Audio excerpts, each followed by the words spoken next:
Aqui que hoje tem muita coisa. Bom dia, então, primeiramente, né?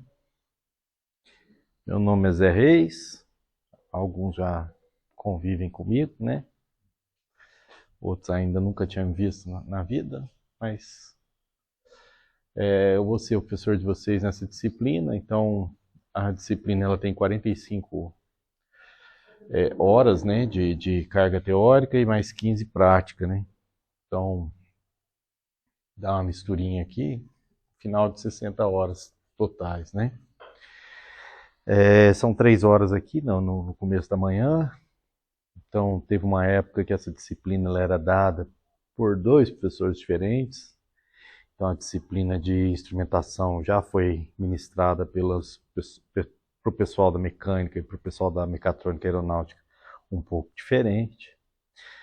A gente está tentando padronizar isso, inclusive na mecânica, nos novos PPCs, né, que vão vir aí. Estão começando a implantar. A gente está introduzindo eletrônica para o curso de engenharia mecânica, para poder até melhorar o nivelamento no curso de instrumentação. Essa disciplina, eu sou formado em mecânica também, né? Então eu sou formado lá no comecinho, lá 2001, né? E comecinho do milênio aí, né?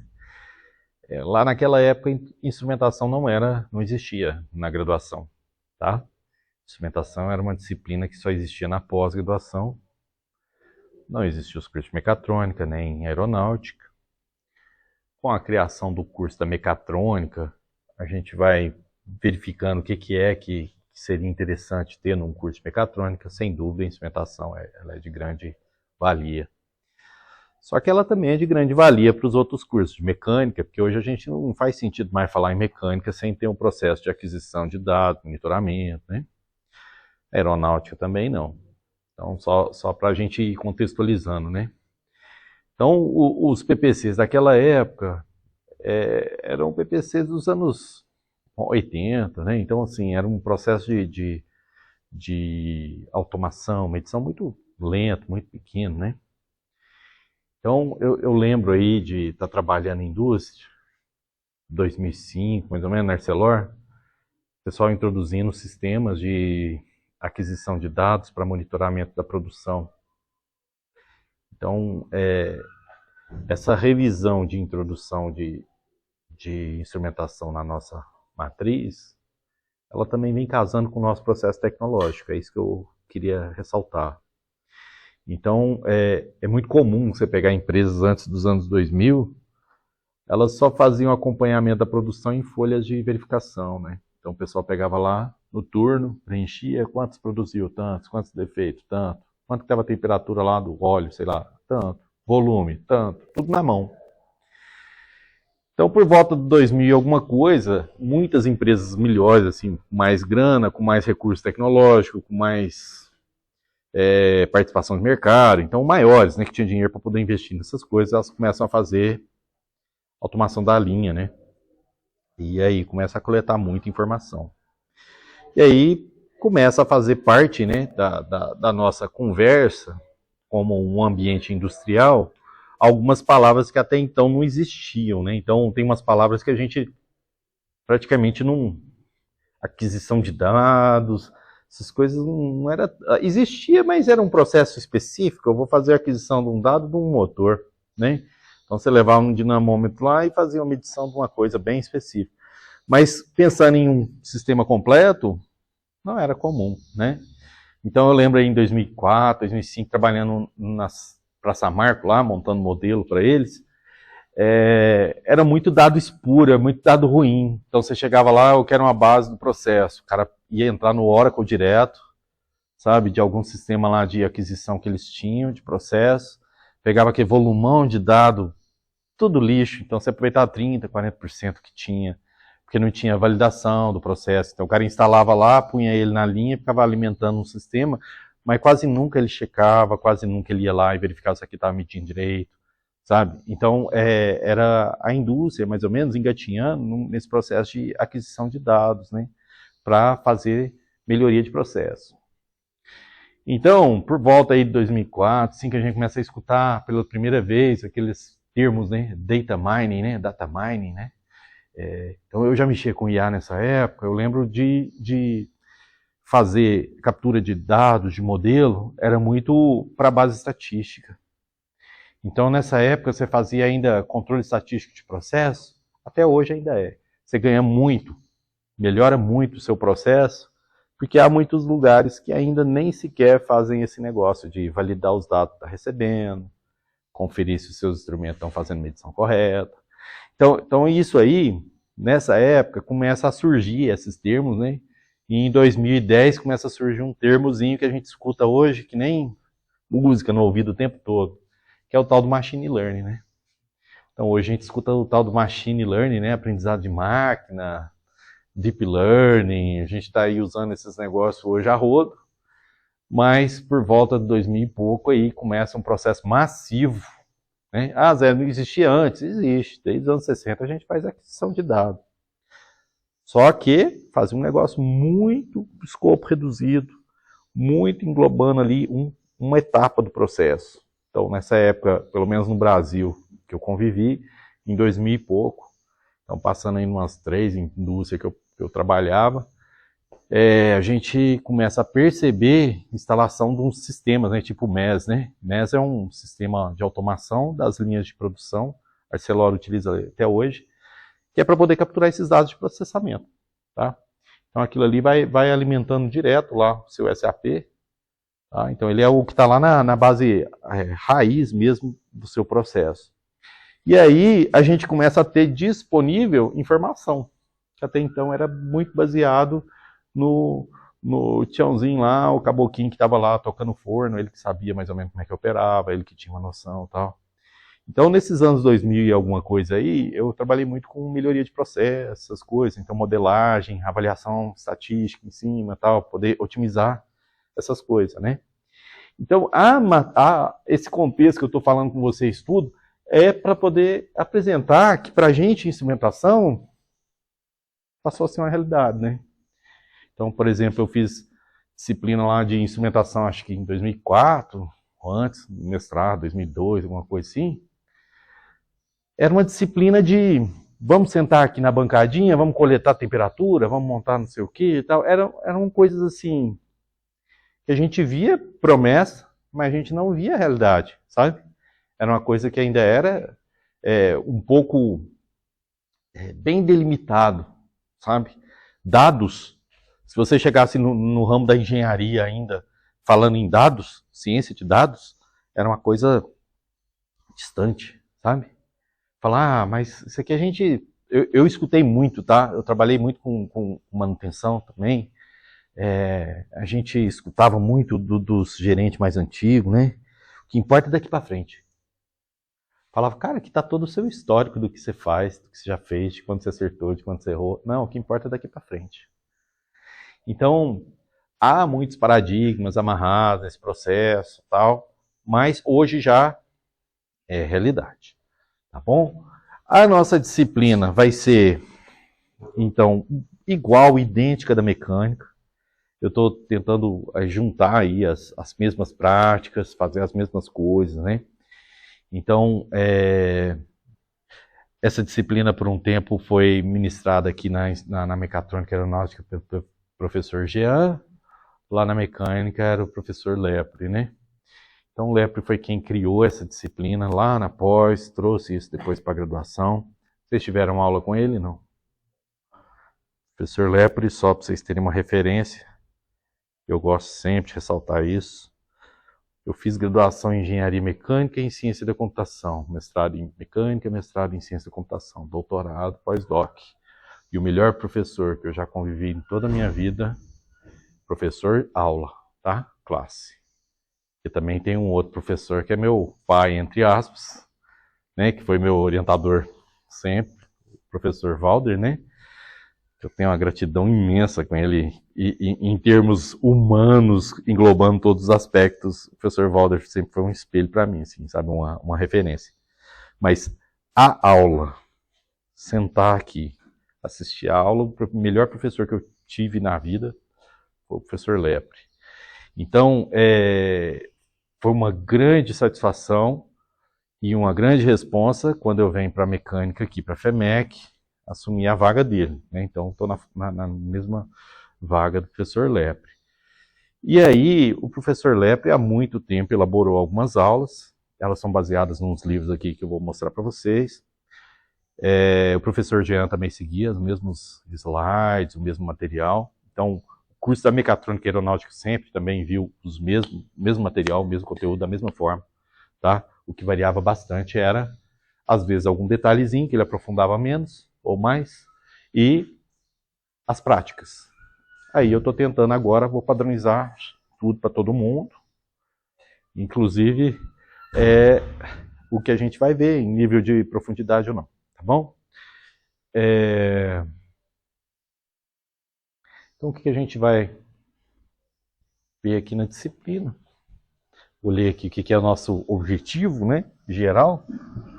Então, ela se enquadra no objetivo de integrar os conceitos apresentados em diversas disciplinas de engenharia mecânica, ou da mecatrônica, ou da aeronáutica, através da introdução de técnicas de medidas de pressão, temperatura, vazão, força, torque, aceleração e deslocamento.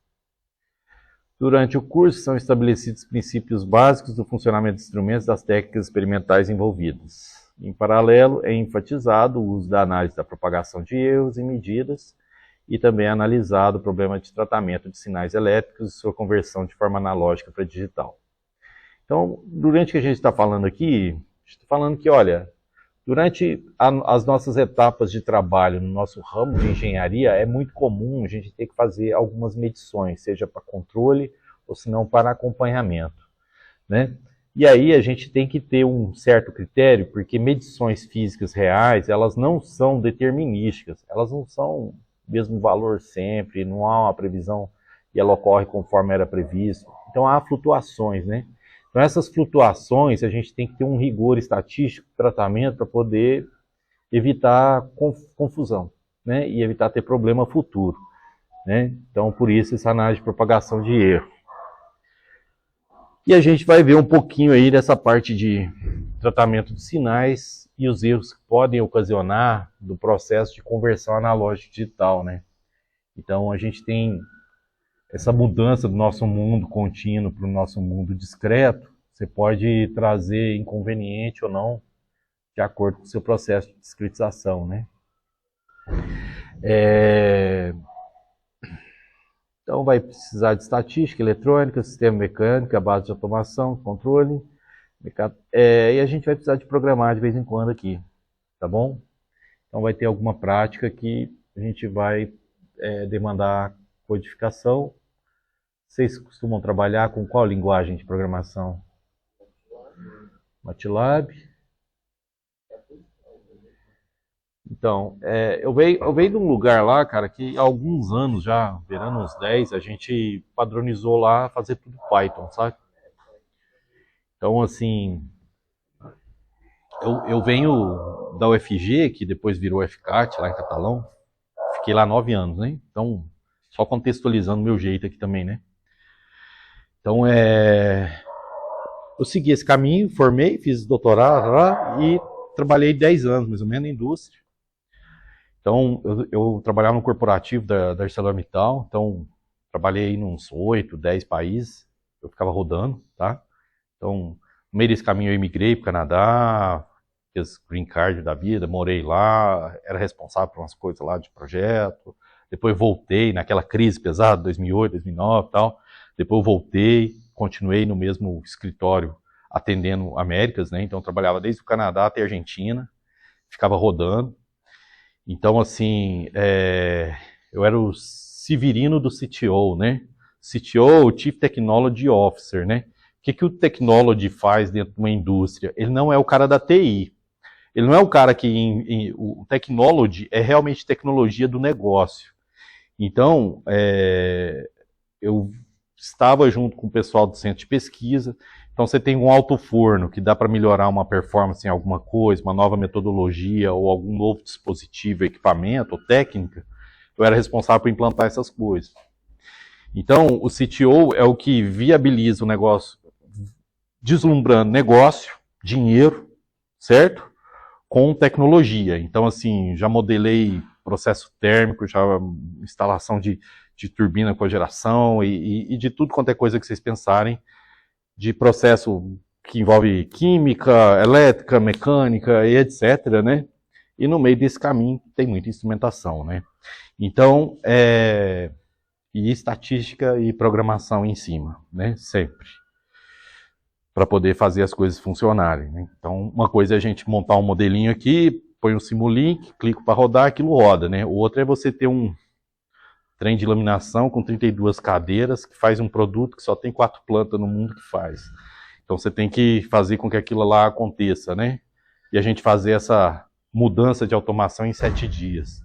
Então, durante esse histórico que eu tive lá na empresa, eu consegui colecionar muita experiência bacana, de coisa realmente tecnológica, real, física, que acontece, né?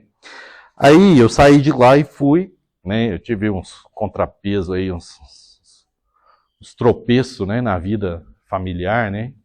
Então, estava com uns 30 e alguns anos aí, minha esposa ficou doente e tal, 2 anos de tratamento, faleceu, etc. No meio desse caminho eu fui para a universidade, que é onde a gente tem mais tempo para cuidar da vida, né? E aí eu fui para um departamento de matemática. Então fui professor de aula de álgebra, matemática, cálculo.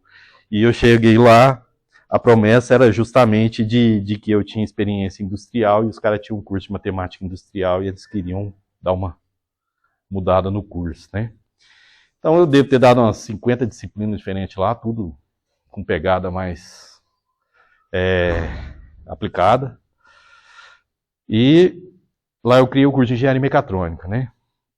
Então tem em catalão aqui o curso de engenharia mecatrônica, fui eu que fiz o curso, toquei e tal, implantei e teve primeira avaliação agora, né? Nota 4. Então quer dizer que não vacilamos muito não, né?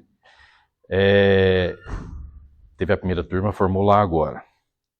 Então, esse é mais ou menos o meu perfil, só para vocês terem uma observada aí do jeito de fazer as coisas, né? E lá, por que eu estou falando isso? Lá a gente já padronizou na época que eu estava lá, então uns 10 anos atrás, a gente padronizou todo o curso em Python. Então o cara faz estatística, ele faz em Python. O cara faz introdução à programação, faz em Python.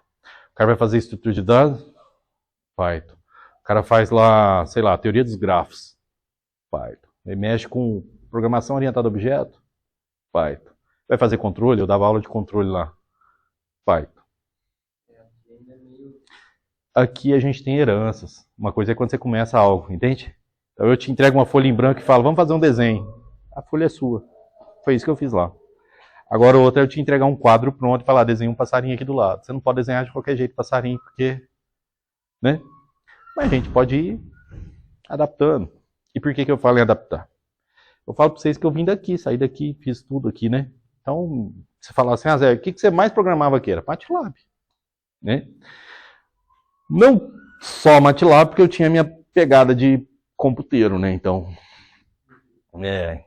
tinha umas linguagens lá, você pegava mestrado, eu programava em Clean, né? Uma linguagem que deve ter 3 caras no mundo que mexem com essa merda, né? Então, assim, linguagem funcional, sabe?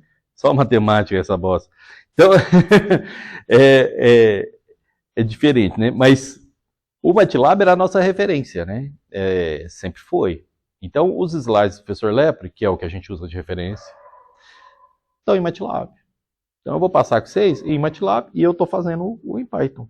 Então, se vocês quiserem aproveitar esse meio para ir pulando, vocês vão ver que é a mesma coisa, cara. Não tem dificuldade nenhuma para o que a gente vai mexer. Qual a grande diferença? Lembra que eu mexi com MATLAB e fui trabalhar em indústria? Lá não tinha MATLAB. Então, esse foi o meu problema, né? Então, mexia com modelo, estatística, genético, fuzzy, não sei o que, eu ia implementar, não tinha. Então, esse foi um desafio, né? Então assim, eu... Mas é relativamente novo, implementava no C, Java. Em 2000 e pouco, cara, eu entrei numa vibe muito... programar em J2ME, vocês nem devem ter ouvido falar dessa tranqueira. J2ME era o seguinte, mesmo nos anos 2000 havia uma promessa de que as coisas iriam ficar inteligentes. Em 2000 e pouco, o povo achava assim, no futuro a sua geladeira vai falar que está faltando ovos. Sabe? E a gente acreditava que até 2010 já tinha isso, entendeu? E aí, como que isso ia ocorrer, né? Isso ia ocorrer com um micro Java que eles estavam inventando, que era o J2ME, que passava a vir em plataformas portáteis. Então, não sei se vocês ouviram um negócio que chamava Palm Top, que era um negocinho com a tela assim, bem rústico, com a canetinha. Você parava no bar assim, o cara falava assim, me dá 3 coca. O cara vinha, clicava, pá. Cara, mas era complicado, porque não existia 3G. Tem que lembrar que essas coisas era tudo conexão, ponta a ponta ali, uma rede bem capenga, né? E aí a gente programava em J2ME para aquela tranqueira lá, ficava um mês programando para fazer um negocinho do cardápio lá do cara, para ele clicar para mandar para a cozinha, né? Então era bem demorado. Só que aí o J2ME caiu, né? Pararam com isso, inventaram 3G, a gente começou a programar tudo meio que para web, né? Então começa a mandar tudo. Então você inventa os smartphones, né? Então eu lembro do primeiro smartphone que eu tive. Porque antes do smartphone a mania era BlackBerry, não sei se vocês chegaram a ver isso. Era dos mais chiques, você no aeroporto tirar o BlackBerry para poder ver e-mails, né? Você era o cara, né? BlackBerry você pagava um serviço, né? A empresa pagava, né? Um serviço para poder, meio que por telefone, te enviar aquele e-mail ali, né? Então era um trem muito caro. Aí inventou o 3G, o BlackBerry quebrou, né? Aí todo mundo tinha. E aí inventou o Zap e acabou, né? Aí inventou o WhatsApp, aí que demoliu tudo mesmo, né? Então, nos anos 90 que eu fazia faculdade de computação, o esquema tinha as feiras de software. Você chegava lá na feira de software, você abriu todo mundo com desktop, né? Mostrando o software, né? O software da padaria, né? Da farmácia. Você vai locadora de fita, vocês nem conhecem, tem locadora de DVD, né? Pegava, passava código de barra. Uau, passa código de barra, né? Era isso que a gente fazia, né? Aí o negócio, em 2000 e pouco, começou a migrar para as coisas de programação para a internet, que foi a tal da bolha, né? Que criou a bolsa da Nasdaq e tal, foi por causa das empresas .com. Teve a bolha, né? Estourou um monte de empresa que estava ricaça e no final era poeirinha, era só fumaça, não tinha nada, né? Não agregava nada. Então, nos começos dos 2000 ali, tinha um monte de empresa de busca, tipo Google, né? Você entrava, Hasta La Vista, Yahoo e tal, e aí sumiu tudo. Tinha o KD, né? Aqui do Brasil, tinha o KD. KD.com.br. Aí o menino gênio, né? O menino tinha uns 20 e poucos anos, ficou bilionário, que fez o mecanismo de busca. Aí veio o Google e quebrou todo mundo e ninguém usa mais nada, é só o Google. E aí depois migramos agora, a gente está na fase dos apps, né? Hoje é tudo aplicativo. Se quer fazer alguma coisa, você tem que fazer em aplicativo, né?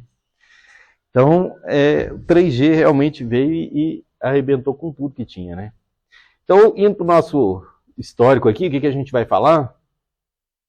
O que a gente vai ver, né? Então, a gente vai apresentar o plano, que é isso aqui. Vamos falar sobre características estáticas e dinâmicas do sistema de medição. O que é uma característica estática e uma característica dinâmica? Vocês têm noção do que é isso? O que vem na cabeça? Fala aí. Sei lá, medição de uma temperatura de uma bacia com água. Na cabeça parece ser estático. Essa água está quente, está fria, está parada ou movendo? O que é? Sei lá, água parada. No caldeirão, e a temperatura dela? Você está medindo a temperatura? Tá mudando, a temperatura está mudando.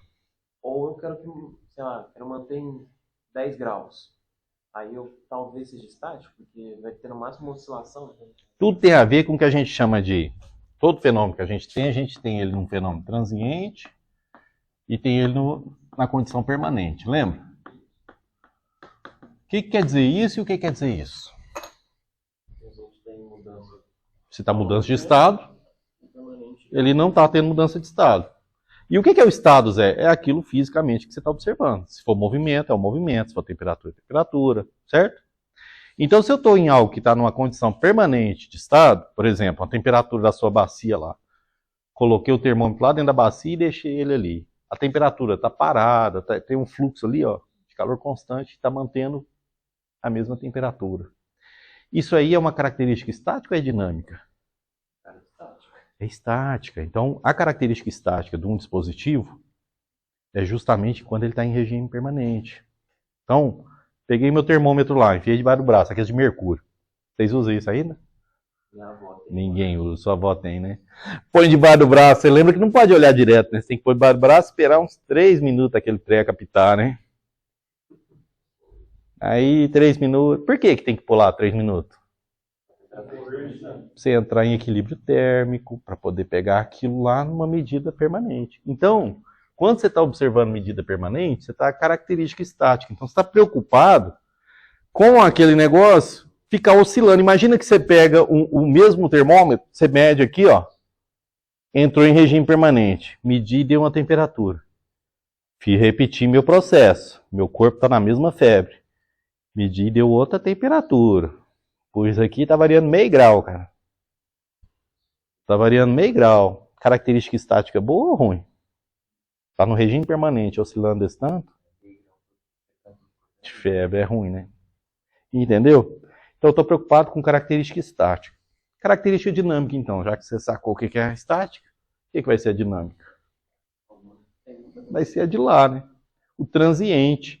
Então imagina que ao invés de eu estar medindo a temperatura de um corpo, que é uma jogada bem ensaiada, né? A temperatura do corpo é igual bater pênalti, né? Para tudo, põe aqui, todo mundo para, fica olhando, fica lá pronto para poder gritar, né? Já está na expectativa, né? É febre ou não é febre? É febre, né? Pronto. Então no caso da nossa característica dinâmica, é um negócio tipo um processo. Você imagina um processo industrial, que a temperatura tem que ficar oscilando. Então, eu estou fabricando um doce ali, que ele tem que variar a temperatura. Só que, para variar a temperatura e medir essa variação de temperatura, a maioria dos mecanismos físicos de medição de temperatura, ela se baseia no princípio físico, que é equilíbrio térmico. Então, na hora que eu pego aquilo e coloco no meu braço, ali, debaixo do braço, famoso sovaco, o que acontece? Aquela ponteirinha tem que entrar em equilíbrio térmico com a temperatura do meu corpo. Vocês já fizeram controle? Vocês lembram disso aqui? Que tipo de função que é isso? Função degrau. Todo mundo conhece? Todo mundo conhece, né? Então, 0 volt, de repente eu apliquei 1 volt. Pup, vai. Né? Mas tem alguns mecanismos, dispositivos físicos, por exemplo, um capacitor, que ele não faz isso. Que jeito que é a carga num capacitor?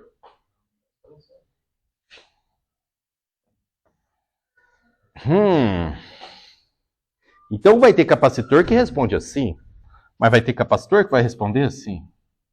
Vai ter capacitor que vai responder assim, certo? E isso está associado ao quê? A minha característica dinâmica. Lembra lá quando a gente falava lá em sistemas de controle, sistemas de primeira ordem, segunda ordem zero? É isso aqui, é a mesma coisa. Entendeu? Só que não sobre a ótica de como o nosso mecanismo está respondendo no sentido de controle. Porque lá a gente pensava em controle na atuação. Né?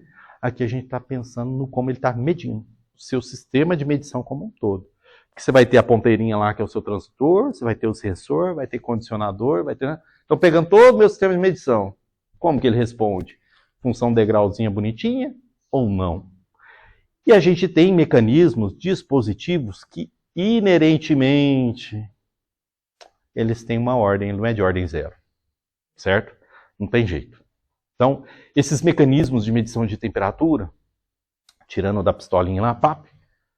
Então, se for um processo que, saúde, exige o equilíbrio térmico, então o processo de equilíbrio térmico, ele exige uma ordem. Entendeu? E aí eu viro para você e falo assim, eu estou instrumentando o meu forno e estou colocando lá um termopar.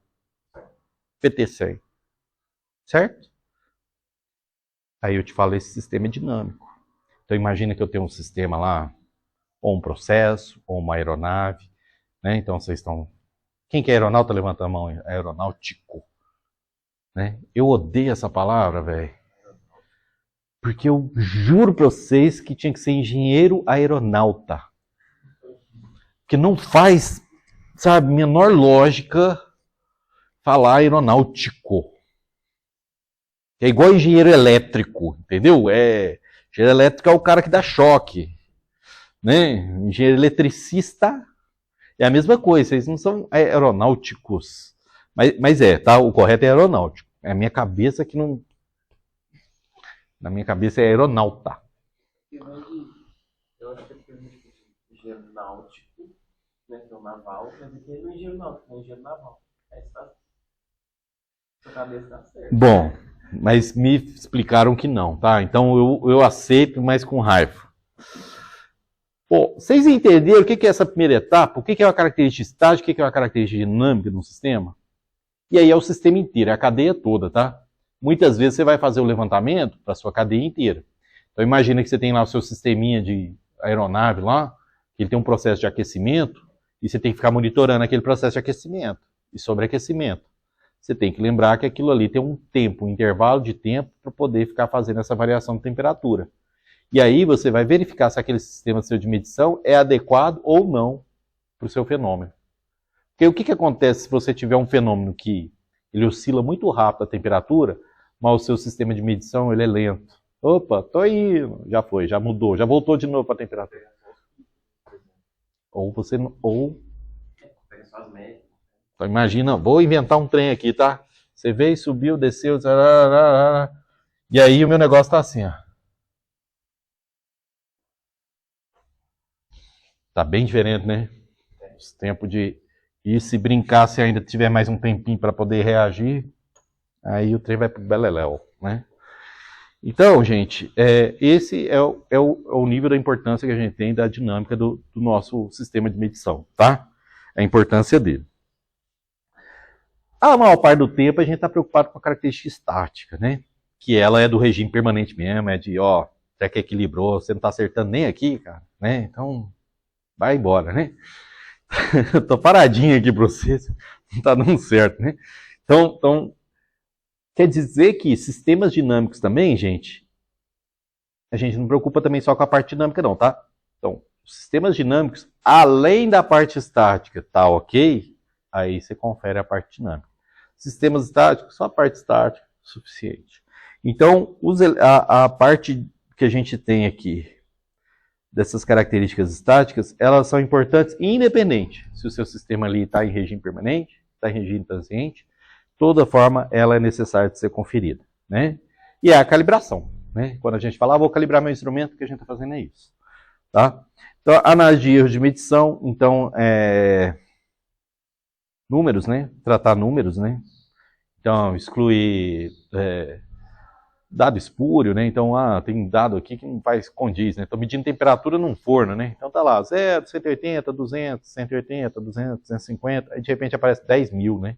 Oxe, meu forno não derreteu. Se não derreteu, esse número está errado, né?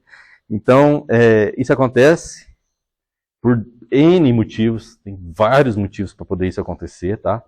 E é a coisa mais natural do mundo, e é por isso que, como é uma coisa comum, a gente tem que saber lidar com isso. Então a gente vai ter medição de grandezas elétricas, então alguma parte de amplificadores operacionais, sistema de filtragem de sinais, então que esse filtro passa baixo, passa alto, né? Então para poder eliminar justamente ruído, então estou falando lá de medição de grandeza dinâmica, né? Então como eu estou falando de grandeza dinâmica, então imagina lá aquilo que eu falei para vocês, se o tempo de inversão do seu fenômeno, então tem uma temperatura lá que oscila muito, e o meu termômetro está indo lento. Então quer dizer que ele não me atende, certo? Isso vai me induzir em medições erradas. Então muitas vezes você tem que aplicar ali um filtro. Quem está fazendo a matéria do FINS lá? Eletrônica. Quem está fazendo? Então, o FINS falou da instrumentação lá, não? Falou.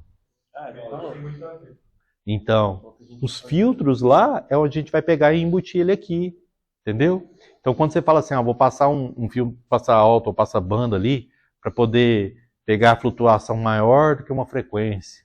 Para quê? Para poder ficar evitando algum dado medido que seja errado, entendeu? Eu vou aplicar aqui um passa baixo para isso.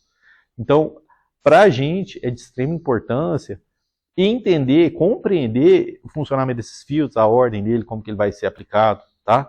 Porque ele vai estar casado, amarrado com a nossa característica dinâmica. E aí a gente tem um pouquinho de análise de sinais, né? Para lembrar lá aqueles conceitos que são fundamentais, né? De vazamento, de aliasing, né? De frequência fantasma e tal. Porque vai ser importante para a gente, tá bom? Aí a gente tem as medições, tá? Então o que acontece nessa disciplina? Essa disciplina, conforme o pessoal que criou ela e vem conduzindo, ela primeiro a gente fala do que é fundamental, então a gente fala lá, ó, fazer a calibração de um instrumento, usando as características estáticas, características dinâmicas, a gente está explicando como faz o tratamento estatístico, a gente explica sobre a base do processo de aquisição desses dados, desses sinais, porque via de regra ele é feito de uma forma eletrônica, né? Então tem um strain gauge, é mecânico, né? Deformação. Mas não tem régua, cara, sabe, paquímetro para poder ficar medindo isso. Você tem que converter em medida elétrica para poder medir, sabe? Então a parte elétrica é essencial, é importante. Eu falei para vocês, vai enfiar a eletrônica na mecânica, porque precisa, né? Não dá mais. E aí a gente vai falar de como medir as coisas. Então medir deslocamento, posição, velocidade, aceleração, torque, né? E aí a gente vai falar dos medidores, do princípio físico, de como que aquilo lá vai acontecer, tá? E os tipos de sensores, né? E os princípios que a gente vai utilizar, tá? Na prática, a gente vai embutindo isso no meio do caminho, tá? Então, na hora que a gente for fazer a primeira prática, já é na primeira semana lá, primeira, segunda semana de fevereiro, né? Então, a gente já vai falar de medição de temperatura. Aí você fala, pô, Zé, mas medição de temperatura está lá no capítulo 8. Não, mas a gente já vai fazer prática, entender como é que é a característica estática, usando um exemplo, né? Então, no final, a gente vai fechando isso aqui tudo. E o que é isso tudo, cara? Se você for perceber, ele é esse livro aqui, ó. Esse aqui é o livro do Agui. A gente vai ver inteirinho. Depois que acabar esse curso, vocês vão pegar esse livro aqui, vocês vão começar a bater o olho nele assim, e falar, eu lembro dessa figura, lembro dessa figura, lembro dessa figura. Porque a gente vai ver o livro inteiro. Precisa de pegar o livro? Não. Tem os slides lá e tá filézão, tá? Não é porque eu fiz, não. Eu não fiz. Eu estou mudando alguma coisa, assim como o Jean fez, mas a raiz dele, a base, não tem muito o que mexer, tá? O livro do Aguirre, gente, ele não é, assim, muito bom no sentido também só atribuindo ao Aguirre, tá? Esse livro, ele é fundamentado numa tradução, ele é meio que uma tradução e uma simplificação.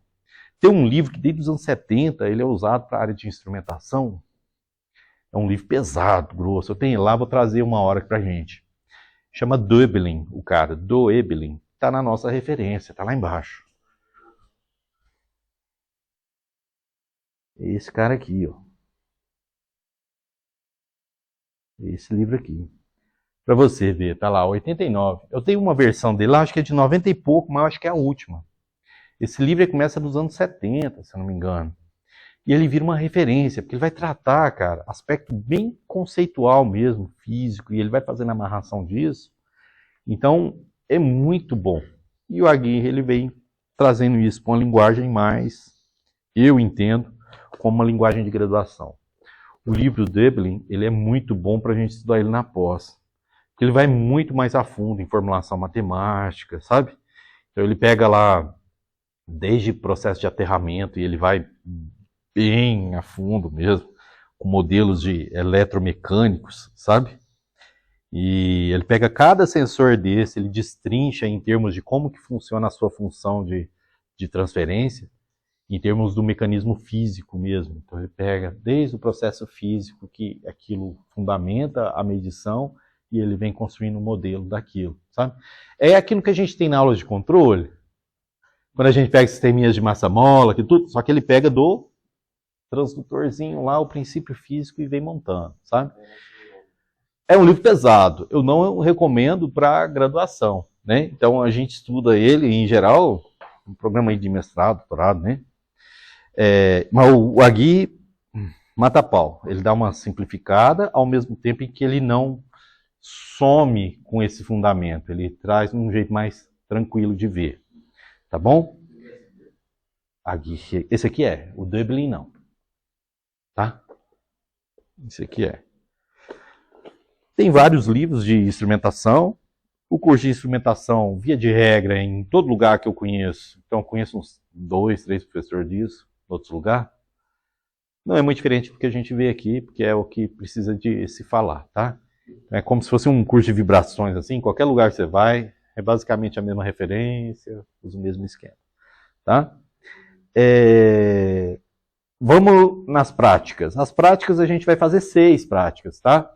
Então, das 6 práticas, a primeira é coletar temperatura, é aprender a fazer exclusão de dado, tratar estatística, uma coisa mais tranquila. A gente vai falar depois um sensor ultrassônico, fazer a calibração dele, entender quando você usa um de referência em relação a um outro que você está querendo calibrar. E aí depois a gente vai para a análise dinâmica de sinais, então vamos fazer uns experimentos bem controladinho aqui, para poder enxergar o que acontece com aquele aliasing, quando que surge as condições que dá aquele vazamento, né? Então, relembrar alguns conceitos que a gente tem de sinais, né? Depois a gente vai para a célula de carga e extensometria, então vamos montar uma balancinha aqui, vamos calibrar a nossa balança, né? Medição de temperatura com PT100, então para a gente lembrar os sistemas de ordem lá, primeira, segunda ordem, como que a gente faz, vamos calibrar um sistema dinâmico então. E aí, a calibração de um microfone. Então, a gente vai pegar um microfone e vamos pôr ele lá. Para poder pôr ele, eu trago um microfonezinho bem vagabundo e a gente calibra ele, né? Então, essa aqui é a última prática. Hã? Eu lembro de alguns temas de eletrônica. Aí tem uns temas celulares. Não, com certeza. Não, mas eu e o Fins, a gente vai tentar cada vez amarrar mais. A gente está tentando fazer um bem bolado, eu, o Fins e o Demir, para pegar vibrações também. Então tem coisas lá em vibrações que o Demir não está achando muito que está encaixando. Então estou vendo com ele um jeito que às vezes isso pula para cá, função resposta impulso, algumas coisas, sabe, que a gente começa a fazer o nosso bem boladão. Provas, pessoal, vocês adoram. Eu odeio prova. Então, vocês vão ter 6 relatórios, são 6 práticas. Então, cada prática vale 5 pontão. Então, o cara já sai lá né? Então, fez relatório lá, 5 pontão. E aí, a gente tem 2 provas valendo 35. E aí, a gente tem as datas das provas, né? Cadê as datas das provas? Isso aqui eu vou colocar lá no Teams, tá? Então, tá aqui, ó. Lá no finalzinho de fevereiro a primeira. E aqui em maio a segunda, tá? Eu fiz um resumão. Isso aqui fica mais claro para a gente entender, ó.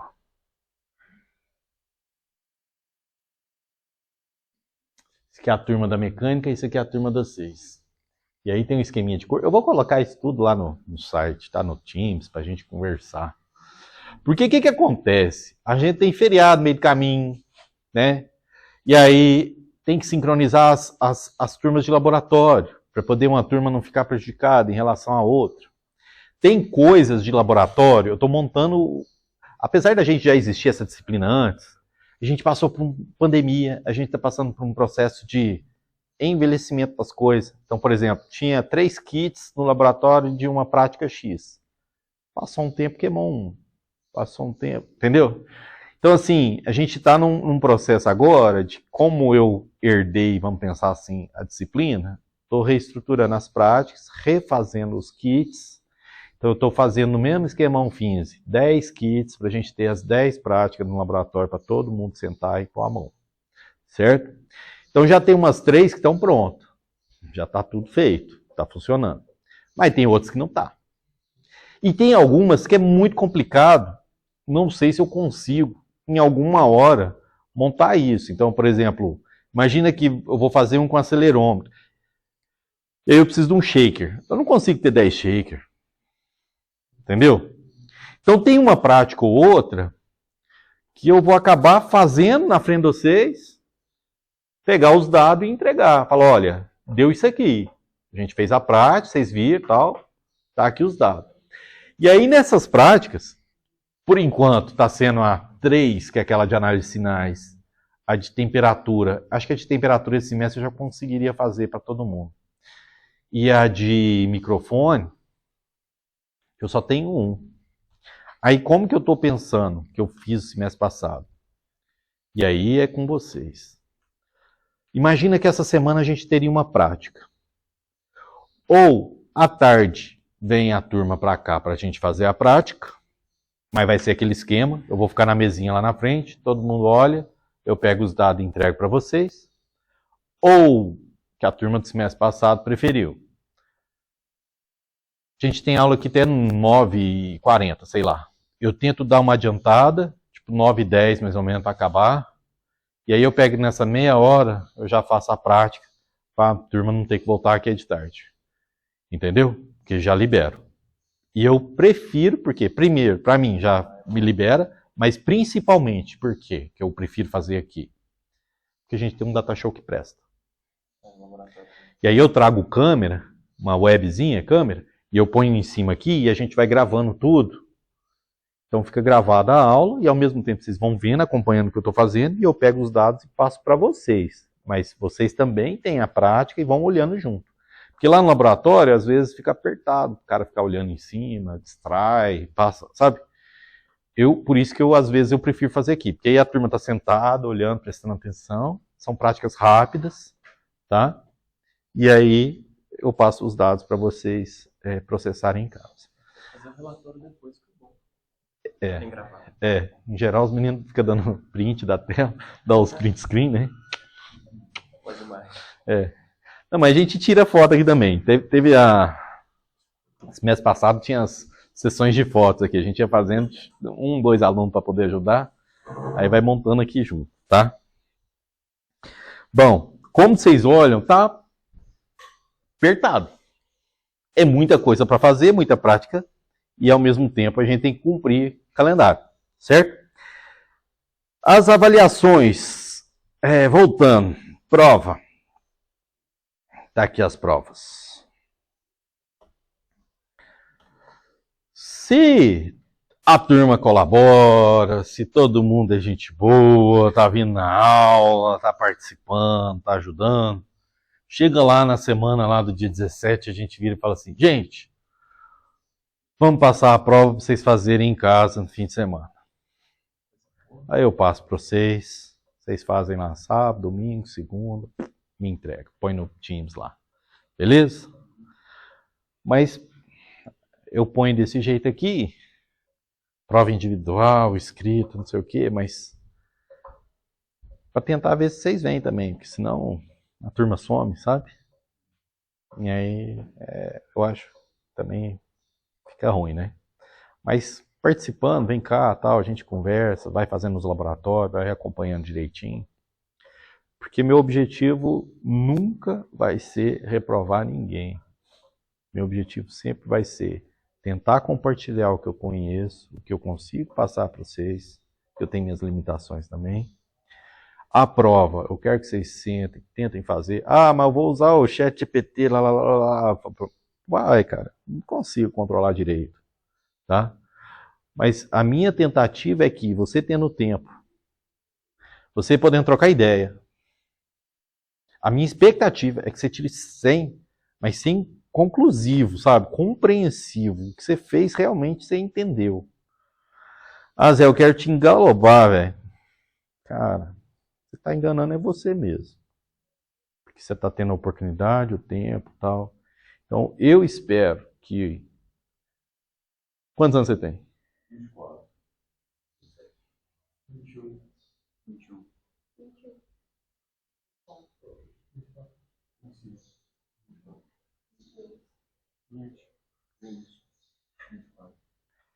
Vocês viram que a média aí tá nos 24, né? 23, né? Mas de 20. Acima de 20. Que é o seguinte, quando você é criança, se o pai não leva na escola, o pai vai preso. Sabe, né? O ECA, o Estatuto da Criança e do Adolescente, obriga os pais a levar a criança na escola, senão vai preso. Quando acaba o ensino médio, cara, você não é obrigado a mais nada. Aí você escolhe um curso. Aí você escolheu fazer curso de engenharia e entrou aqui. Certo? Aqui não é mais estudar biologia para passar no vestibular, no SISU. Aqui é estudar instrumentação para você trabalhar, cara, para você ter a sua vida. Isso aqui é curtinho. Daqui a pouquinho acabou isso aqui. Daqui a pouquinho você saiu daqui, você vai ficar 50 anos mexendo com isso. Será que não vale a pena agora, que você tem um momento, o professor está dando tempo, fala, vai lá, faz direitinho e tal. Tentar sentar e fazer. Né? Aí eu brincava, né, com a turma, falava, aqui é prova estilo ITA, né? Porque no ITA os caras fazem muito isso, né? O professor dá a prova e sai, né? O pessoal não cola, cara. Né? Por quê? Porque ele compreende que ele é para a formação dele. Eu não estudei, cara, é melhor eu tenho que estudar mais, sabe? Então é um chamado também para esse amadurecimento que vocês precisam de ter. Porque não vai ser a vida toda com alguém do lado, falando, não olha pro lado, ou não olha não sei o que e tal. Cara, na empresa o cara vai te mandar embora, entendeu? Não tem essa, aqui você reprova, lá você é expulso. Então, esse amadurecimento precisa vir uma hora, sabe? E eu acho que 7º período, cara, média de 23 anos, cara. Entendeu? Zé, eu vou fazer lá a prova, eu vou conferir com meu colega. Bacana, senta 10 junto, faz junto. Mas aprende, faz de uma vez só. Não faz o que muita gente faz, que é passa na faculdade, termina, pega um diploma, depois ele está trabalhando num lugar lá e está te mandando e-mail. Zé, eu estou com um problema aqui. Aí ele te manda o problema, você olha e fala assim, cara, isso aqui foi a primeira prática. Você fez 6, coisa muito mais complexa que isso. Você está perguntando a primeira. Cara, eu trabalhava na empresa lá, o moleque queria fazer simulação da logística do caminhão. Eu lembro direitinho disso, lá em Sabará. Tinha uma indústria lá, uma das plantas em Sabará, o cara sentou comigo e falou assim, olha Zé, lá dá uma simulação perfeita. O cara trabalhava comigo. Engenheiro, metalurgista, FMG, tal, experiência, sentou, foi me explicando, eu olhei e falei assim, isso é um sistema linear. Como assim, Zé? Eu falei, olha, você tem caminhão, você tem... Aí eu fui falando, você tem quantidade que ele transporta, você tem o custo unitário, tem não sei o que, fui montando com ele. Falei, isso aqui é um sistema linear. Falei, você resolve isso aqui em 10 minutos? Você quer que eu fique lá 4 meses coletando dados, montando simulação, rodando software, né? Pra... Joga valor médio, tá bom. O caminhão é 10, é 12, até 11, tá. 11, pronto. Você vai errar, mas vai estar melhorando o negócio, né? Então, gente, isso acontece, mas numa escala surpreendente. Certo? Então, vamos aproveitar sempre o momento que está aqui. Vamos fazer a prática? Vamos sentar e vamos fazer a prática. Vamos fazer a prova? Zé, quase não dá prova. Vamos sentar aqui, ó, sabadão, domingo, sei lá. Eu quero fazer segunda. Então, beleza. Então, entrega na terça, certo? Eu não vou criar caso com isso. Eu só vou criar caso com, cara, não se enrola. Você vai fazer e mandar no Teams. Pronto. Então, senta, conversa, discute, debate. Eu acho que assim é melhor. Confiro. Não, vamos pôr no chat GPT? Põe também, confere, tira dúvida, esclarece. Mas não vai para a etapa da frente sem a de trás ter resolvido. Porque senão, vocês vão fazendo um bolo de neve nisso, no final você tem um diploma. E esse é o maior mal que a universidade faz. Dá diploma para as pessoas. Porque você vai fazer cálculo 1, 2, de repente você fez, está supervisionado. O cara vira, te entrega um diploma e fala assim, parabéns, tchau, próximo. É isso que a gente faz. O professor faz isso. Não dá tempo. E aí você está com o diploma na mão. E aí você começa a passar os apertos, porque você tem mais 50 anos trabalhando. E aí é tudo problema seu. Entendeu? Então, só vamos tentar dar uma... meu antivírus expira hoje. Tô lascado. A partir de amanhã, tô na chuva. Bom, então vamos começar a falar da nossa matéria.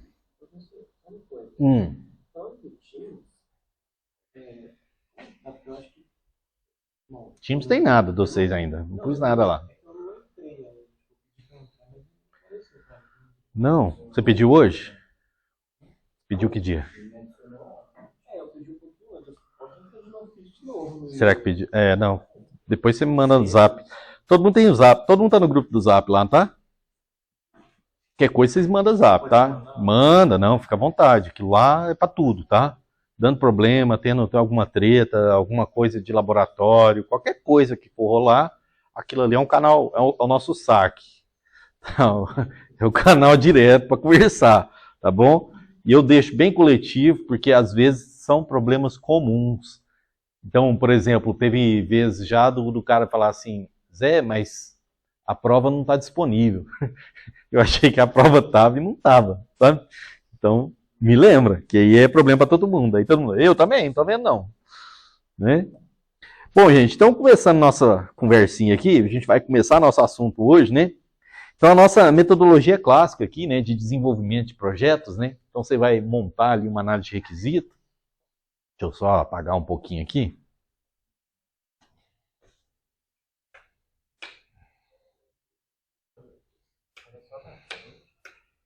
Eita! É o outro. Esse? Não, outro. Nó. Ufa. Doutorado, pós-doutorado, apanhando. Comum, tá? Então, a gente tem a nossa análise de requisitos, né? Então, a atividade que a gente vai desempenhar ao longo do tempo para poder construir um projeto, né? Então, primeiro a gente precisa de ter a construção dos requisitos, né? O escopo do trabalho que a gente vai executar. Depois a gente vai para uma especificação da solução, a sua implementação e testes e ensaios, né? Então, a nossa construção de um projeto, ele vai seguindo etapas muito claras, definidas, mas que às vezes você tem que dar uma voltadinha num passo atrás, né? Então, você começou ali a análise de requisito, você começa a fazer a especificação da solução. Às vezes você, poxa, eu não estou achando um transdutor, um sensor que se enquadra dentro desse requisito. Eu quero medir temperatura de menos 1000 até 10 bilhões de temperatura. Então, você tem o levantamento do requisito, mas na hora que você vai tentar encontrar aquele sensor, ele não existe, ou senão fisicamente aquilo não é possível. Tal. Então, você tem que voltar para poder redefinir escopo e delimitar o que você vai fazer. Ou senão, vamos quebrar isso em 2 projetos, etc. Né? E aí você vai fazendo sempre esse catball, né? De bola de gato, né? A gente fica brincando, né? E aí a gente entra aqui, né? Com um pouco da nossa visão da instrumentação, né? Que é quando a gente vai fazer lá a nossa etapa de construção, né? A gente vai montando o nosso modelo teórico, conceitual, e a gente tem que vir desenvolvendo a nossa análise experimental comparativa, né? Lado a lado. Então, muitas vezes a gente vai com o conceito aqui do modelo físico, a gente tem um modelo experimental, seu paralelo, né? Um modelo matemático que vai resolver esse modelo físico. A gente tem a instrumentação, que é a obtenção desses valores para montar o nosso modelo experimental, né? A gente tem, às vezes, o nosso modelo computacional, que são os ensaios que a gente vai conduzindo. Vou fazer assim, vou fazer assado, para poder levantar os dados para preencher o meu modelo, né? E aí, a gente tem as simulações comparado com nossa análise de sinais e a gente faz, no final, essa comparação daquilo que a gente estava elucubrando, né? Pensando como que ia ser, né? Da nossa especificação da solução, junto com a nossa implementação real, né? Então, apenas uma análise experimental não identifica adequadamente todo o comportamento do sistema, apenas casos específicos. Então, é sempre importante a gente fazer esse paralelo, né? A gente brinca que esse aqui é o processo de validação da engenharia, né? Como que é uma validação na matemática? Como que é uma validação na matemática? Sou matemático. Como que eu valido um teorema? Mais comum por indução.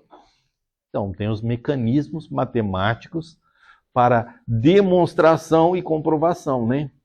Então, eu tenho ali um conceito teórico e eu valido ele com conceito teórico, né? Então, esse é o processo de validação de um matemático, né? Então, um problema matemático, eu faço uma análise teórica, eu construo um modelo e eu faço uma validação dele, ou através de uma indução, ou dedução, então do máximo para o mínimo, ou do mínimo para o máximo, ou eu vou utilizar lógica, ou vou utilizar uma álgebra específica para explicar. E aí eu tenho teórico com teórico. Na computação, que jeito que a gente faz validação? Então, estou fazendo lá uma tese, né? Tem que validar o meu modelo de simulação, né? Então, na computação, a gente tem ferramentas também. Então, tem lá a rede de Petri, né? Rede de Petri, ele avalia a lógica daquele sistema. Você tem na computação também os autômatos, né? Então, quando você constrói a máquina de estado, constrói um autômato, que é a base da computação, que é as máquinas de Turing, né? O que é uma máquina de Turing, né? Vocês estudam isso aqui, não? Quem é da mecatrônica aí? Levanta a mão. Só um? Tem pouco, Você é da mecatrônica? Tem. Vocês estudam máquina de Turing, não? Não, né? Na ciência de computação a gente tem esses autômatos formais aí. É a construção de uma máquina de estados, então imagina os balãozinhos, que você faz as transições de estado, e aí você tem que seguir um conjunto de regras, que é um algoritmo, para que faça essa transição de estados.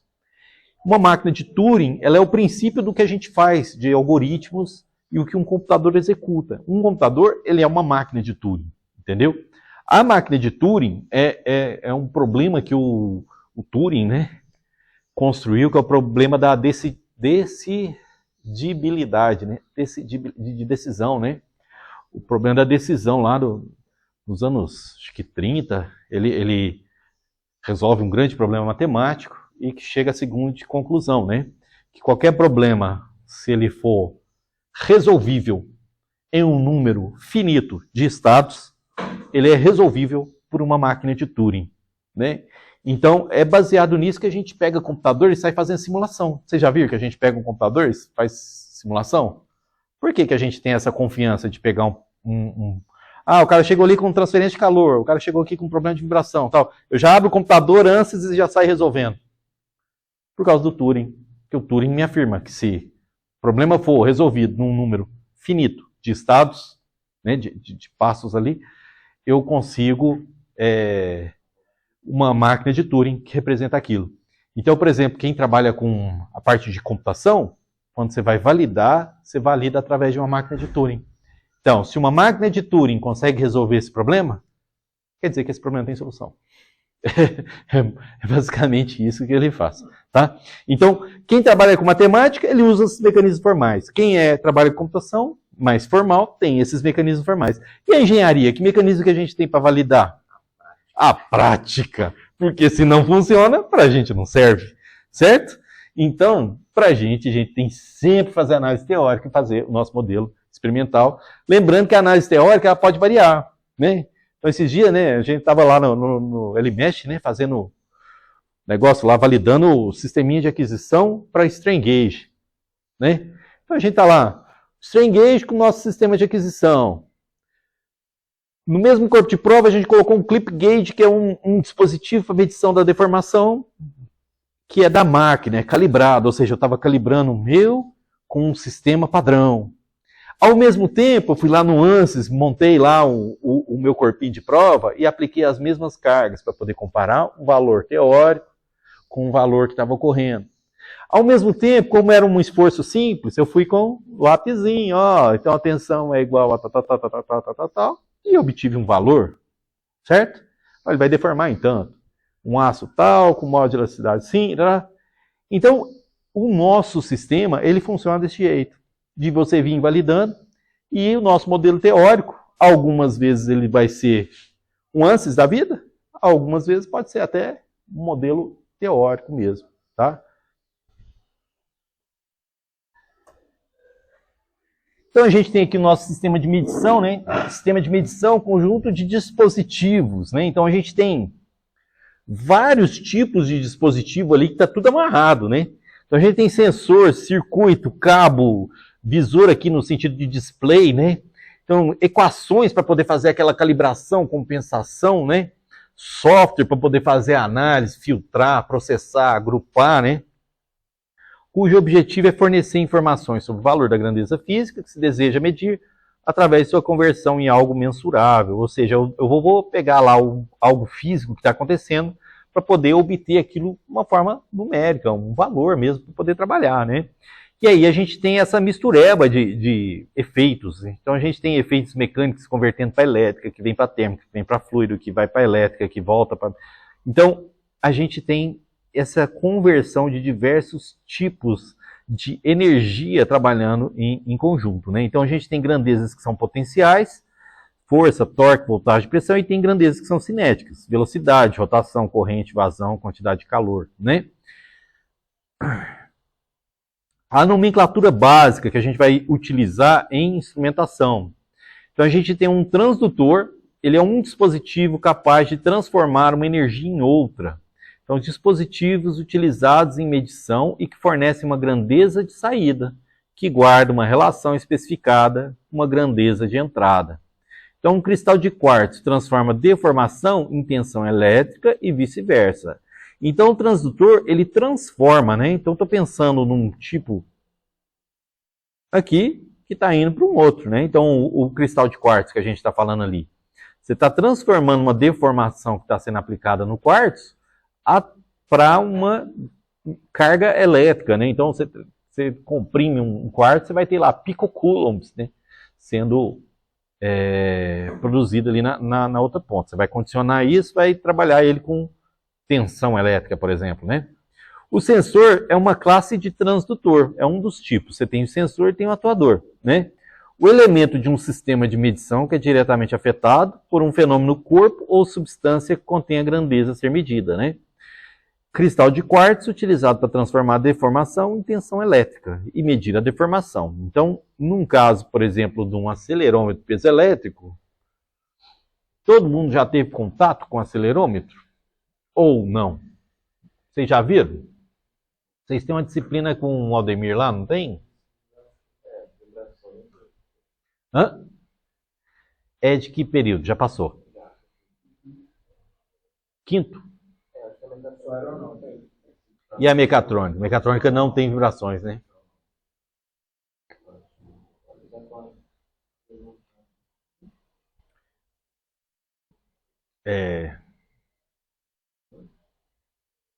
Eu nunca entendi, mas eu aceito.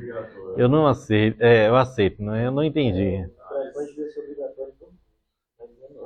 Vibrações é igual eletrônica. Tinha que ter no todo, sabe?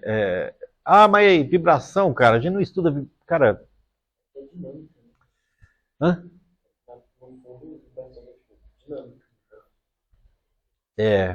Só que é diferente, dinâmica e vibrações, né?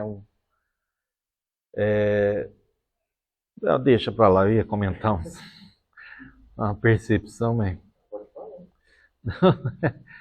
É que vibrações. Eu tenho doutorado pós-doc nessa área, vibrações, né? Então, assim, a gente tem dificuldade de explicar o porquê que isso é importante, né? E aí eu acho que é a mesma coisa que um físico, né? Eu convivi bastante com físicos, né? Eu estava lá com um cara, o cara falava assim, o mundo é um oscilador harmônico, né? E eu ficava demorando a cair essa ficha, né? Que ele falava que, mas o mundo é um oscilador harmônico, Zé. Que ele olhava meus problemas, os trecos, ele olhava assim, tá, eu entendi. Eu trucava, né? Falava assim, você entendeu, não. Aí ele me explicava, sabe? Falou, cabão, que você entendeu mesmo, né? Ele fala, não, Zé, é tudo igual, cara. O mundo é um oscilador harmônico, né? Então, elétrica, fenômeno elétrico, aí fala, fenômeno elétrico, mecânico, quântico, né? O quântico, quântico também, é tudo igual. Poço quântico, tá tudo igual. Então, vibrações, para mim, na minha cabeça, nas analogias, é igual a eletrônica. Tinha que ter em todos, porque é um fenômeno que ocorre. E, por exemplo, vibrações em instrumentação. Aí você fala, qual a associação de vibrações com instrumentação? Aí você fala, medir aceleração, medir vibração de máquina, né? Também. Desde característica dinâmica, é o que a gente estuda em vibrações. Sabe? Como obter uma função de transferência de uma máquina, sabe? Quando a gente dá aquelas marteladinhas, quando que a gente...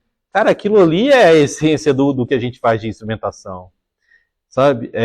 Aquilo lá é a essência de quando a gente está mexendo com controle, sabe?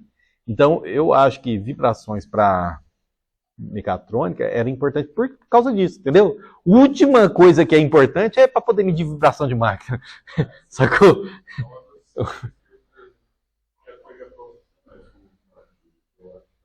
Não, você vai casar tudo. As disciplinas que você faz aí de controle digital tal, vai falar, pô, é a mesma coisa. Então, a gente vai ter então sensor e atuador, que são transdutores trabalhando ou para poder agir ou para reagir, né? Então, por exemplo, se a gente pega um cristal de quartzo, que a gente estava falando aqui, se eu estou deformando ele, estou medindo a grandeza elétrica, estou usando ele como um acelerômetro, ele é um sensor.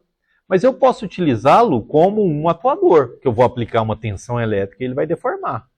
Certo? Aonde que você vai usar isso, Zé? Cara, dependendo daqueles laboratórios que você olha lá, que o cara está colocando uma partícula em cima do outro, tal, aquilo lá você tem que ter microdeslocamentos controlados. Então aquilo lá é tudo através de atuadores piezoelétricos, tá? E a gente pode também usar, por exemplo, atuador piezoelétrico que a gente usa, transportador vibratório. Então você tem umas lâminas assim, então vamos ser mecânico, né? Mecânico rústico, né? Então você tem lá transportador vibratório, que faz isso aqui, ó. Então você põe umas lâminas embaixo e põe aqui PZTs, pastilha piezoelétrica. E aí você põe, quando ele aciona, né? Você aplica uma carga elétrica, ele faz isso. E solta, certo? E aí a frequência com que você põe ali vai depender da frequência de deslocamento que você vai colocar em cima. Então você sintoniza, tal, trabalha, faz funcionar, né? Então você tem aqui os nossos sensores e atuadores, que são tipos de transdutores. Então transdutor é aquilo que converte um tipo de energia para um outro. Então é aquele cara que é um tradutor. E aí, lembrando que o transdutor às vezes é só um elemento que está lá dentro do seu sensor. Então eu tenho um sensor que ele tem condicionamento do sinal, tem várias coisas, né? Então eu tenho um sensorzinho piezoelétrico, né? Então o meu transdutor é aquele elemento físico que faz a tradução de um fenômeno para o outro. Então o meu acelerômetro piezoelétrico, por exemplo, ele vai ter um quartzo aqui, em cima ele tem uma massazinha uma massa sísmica, de inércia, né? Ele tem também uma molazinha aqui, que prende ele na caixinha dele, né? Então, quando você desloca isso aqui, essa massinha com a molinha ali vai produzindo tensão elétrica aqui, né? Beleza? Então, você tem o transdutor. O transdutor é só esse agente aqui, esse elemento piezoelétrico. O sensor é o meu elemento inteiro, tá? É o meu dispositivo ou aquele elemento utilizado para poder fazer algum processo de medição, né? Então eu tenho aqui o meu instrumento, que é um sistema sensor que processa o seu sinal de saída, né? Medida é aquele valor instantâneo. Então eu falo, qual foi a medida, né? Que valor que você está lendo ali, tá? Do sistema de medição. Exemplo, diâmetro de um eixo medido com um paquímetro. O elemento primário sempre retira energia do meio, então o sensor ideal é aquele que elimina esse efeito de carga e não influencia sobre o que se deseja medir, né? É o que menos impacta, né? É o que menos interfere no seu processo de medição. É muito comum, por exemplo, eu vou medir vibração. Quando eu estou medindo vibração de um compressor, do motorzão, eu chego ali e põe aquele bichinho petitinho ali, tá de boa. Mas agora imagina que eu estou medindo uma vibração numa viga muito fininha, né? Uma reguinha, né? Então a massa daquilo interfere e influencia em todo o meu processo de medição. Então eu faço uma análise modal ali para poder caracterizar minha régua, sai longe pra caramba, porque só de eu adicionar aquele sensor eu estou alterando tudo, né?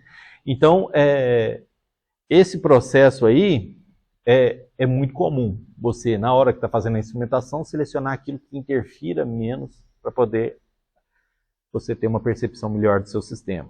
Tem hora que tem jeito, tem hora que não tem jeito. Tá? Então tem hora que você vai interferir. Por exemplo, a gente vai ver lá na frente, a gente tem aqueles tubos de pitot, às vezes a gente está querendo medir a vazão dentro de um canal, dentro de uma tubulação, e ao inserir aquele instrumento ali, você acaba interferindo no fluxo. Tá? Então, assim, é tentar ser o menos indesejável possível. Resultado da medição, né? Então, o valor da grandeza física é obtido a partir de várias medidas, né? Então, eu fiz uma medida, fiz outra medida, apliquei um critério estatístico, aí eu tenho uma medição, que vai ser aquilo que eu vou utilizar para frente. Olha, isso aqui é o resultado total do que eu estou trabalhando. A incerteza é o intervalo de confiança que vai ter esse resultado de medição. Então, eu fiz uma medição, mas ele flutua. Esse valor está flutuando em torno disso e daquilo. Então, você pega ali 95% de confiança e vai com Deus. A resolução. A resolução é a menor diferença que você vai ter naquele instrumento que você tem de medição. Então, se eu tenho uma reguinha ali, é milímetro. Né? Então, vai depender do seu instrumento de medição. E essa resolução está muito amarrada, como a gente está trabalhando com sistemas eletromecânicos, né? Com a quantidade de bits de conversão do seu analógico digital. Tá? Então, quanto mais bits, mais casas você tem para ficar fazendo zeros e uns. Então, você consegue quebrar aquele valor de grandeza que você está medindo em mais casas, né? Mais possibilidades. A gente tem ali um limiar, que é o menor valor da grandeza física, né? Que quando você... O que quer dizer esse limiar ali, né? Esse threshold, né? Comum, você tem uma balança. Quando você era menino, você fazia isso. Tinha lá a balança... Não, vocês não faziam isso, não, porque vocês já não são dessa época. Mas a gente era moleque, tinha as balanças nas mercearias, sabe? Aí a gente pegava as coisas, ia pondo em cima e tava 0, 0, 0. É uma balinha, era para medir carne, né? Então, nem pegava, né? Então, esse limiar seria isso, né? A partir de quando você começa realmente seu processo a fazer medições, né? A faixa de operação é o menor e o maior valor, né? Então, a amplitude ali que você tem, né? Do seu sistema de medição, mantendo o comportamento especificado. Então, isso aqui é muito importante, né? Porque tem hora que você está medindo, mas está medindo errado, né? Então, aquelas balanças de mola, então chegava uma hora que a balança já nem mexia muito, né? Está medindo, mas não é valor bom, né? Bom, características estáticas aqui de um sensor. Então, vocês desculpam, mas são termos que a gente vai ter que ficar reforçando, fala hoje, fala amanhã, nem vai repetindo, né? Então, comportamento quando a variável medida é constante ou varia lentamente, elas são importantes para entender a precisão e a confiabilidade do sensor em condições estáveis, vulgo regime permanente ali, né? Então, a gente tem a precisão, que é a proximidade entre o valor medido e o valor da real grandeza, né? A grandeza real daquilo que você está medindo, né? A exatidão, a capacidade do sensor de fornecer leitura próxima ao valor verdadeiro, levando em conta todos os erros possíveis. A resolução, que é aquela menor grandeza que a gente viu. Sensibilidade. A sensibilidade, a gente vai ser o termo que a gente vai mais usar aqui. Tá? A sensibilidade é a relação entre a variação na saída do sensor e a variação na entrada da grandeza medida. Então, se eu tenho ali uma balança, por exemplo, a minha balança, o que é o meu parâmetro de entrada da minha balança? É o peso que eu estou colocando no prato. E o que é o meu parâmetro de saída? É aquele valor com que eu observo no meu mostrador. Se for de ponteiro, é aquela oscilação do ponteiro. Se ele for digital, vai ser os dígitos alterando. Certo? Então, a variação da minha saída pela minha entrada, ou seja, está oscilando ali de tantos milímetros no meu mostrador para tanto de grama que eu estou colocando, essa é a minha sensibilidade, que a gente vai chamar de sensibilidade estática. Tá? É a minha relação que tem da variação da minha saída em função da minha variação da entrada. E o que isso é muito similar, gente? À nossa definição de função de transferência. Então, na verdade, a nossa sensibilidade estática, a gente está observando ali essa relação da função de transferência do meu sistema. Certo? Então, se eu estou colocando ali, variando de 1 em 1 grama, ele está oscilando ali em 2 graus do meu ponteiro, essa da saída pela minha entrada é o meu valor da sensibilidade, que é praticamente a minha função de transferência. Certo? Pode explicar melhor esses anos de exatidão? Gera muito confusão para mim. A exatidão, ele está levando em conta também o processo estatístico da sua medição. Entendeu? Você leva em consideração o quanto o seu dispositivo também erra. Um é em relação ao que o ponteiro lá está deslocando. Outro é, através de várias medidas, você faz uma avaliação estatística do grupo e em cima do grupo, o quanto que aquilo ali pode estar um pouco para um lado e pode estar um pouquinho para o outro. Tá mais claro? Um se refere à medida, o outro está referindo à medição. Compreende? Um está relacionado ao que você observa, outro ao que você vê como um conjunto total da variação possível que ele vai encontrar. Beleza? Isso aqui tem muito a ver com... Vocês têm metrologia, não? Aeronáutica e mecatrônica? Caramba, tem metrologia e não tem vibração. Pô. Tem que brigar.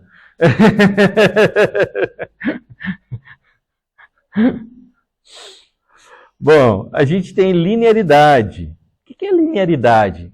É a capacidade dessa resposta com relação à minha entrada se comportar de uma maneira linear.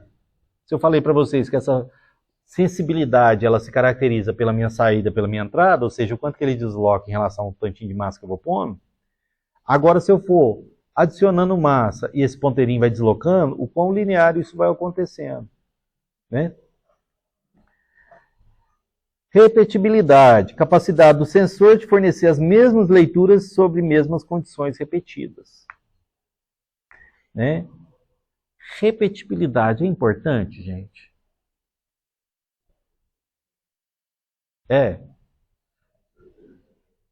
Imagina se cada hora você vai lá fazer uma medição e ele dá um valor diferente. Existe um negócio que a gente não trata na nossa disciplina, isso tem mais a ver com a parte de metrologia, mas eu acho que vocês não estudam isso lá. Que é uma coisa que a gente estuda muito em estatística para a área de Seis Sigma. Vocês já ouviram falar da área de Seis Sigma, né? Seis Sigma, não? Seis Sigma é um processo que foi implantado na indústria, então começa lá nos anos 90, que visava o quê? Eles falavam que as modificações no seu processo, então vamos supor, você chega lá, o cara tem que apertar um parafuso. Tem hora que ele aperta um pouquinho mais, tem hora que ele aperta um pouquinho menos. E essas pequenas variabilidades, elas vão causar impactos lá no seu resultado, do seu produto, certo? Então, o seu produto acabava tendo variações. Vamos pensar assim, eu fabricava uma cama com um palmo a mais e um palmo a menos. E essa variabilidade do meu parâmetro de processo impactando lá no meu resultado, acabava gerando desperdícios.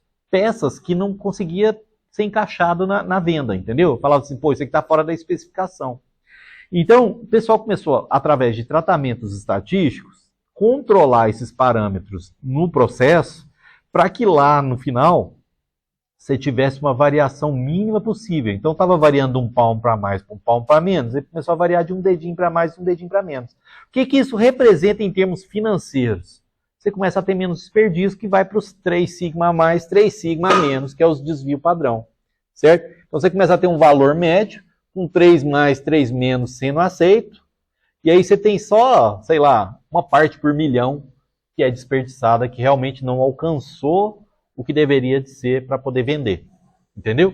Então, os processos Seis Sigma, eles começam a ser implantados nos anos 90, que eu conheço assim.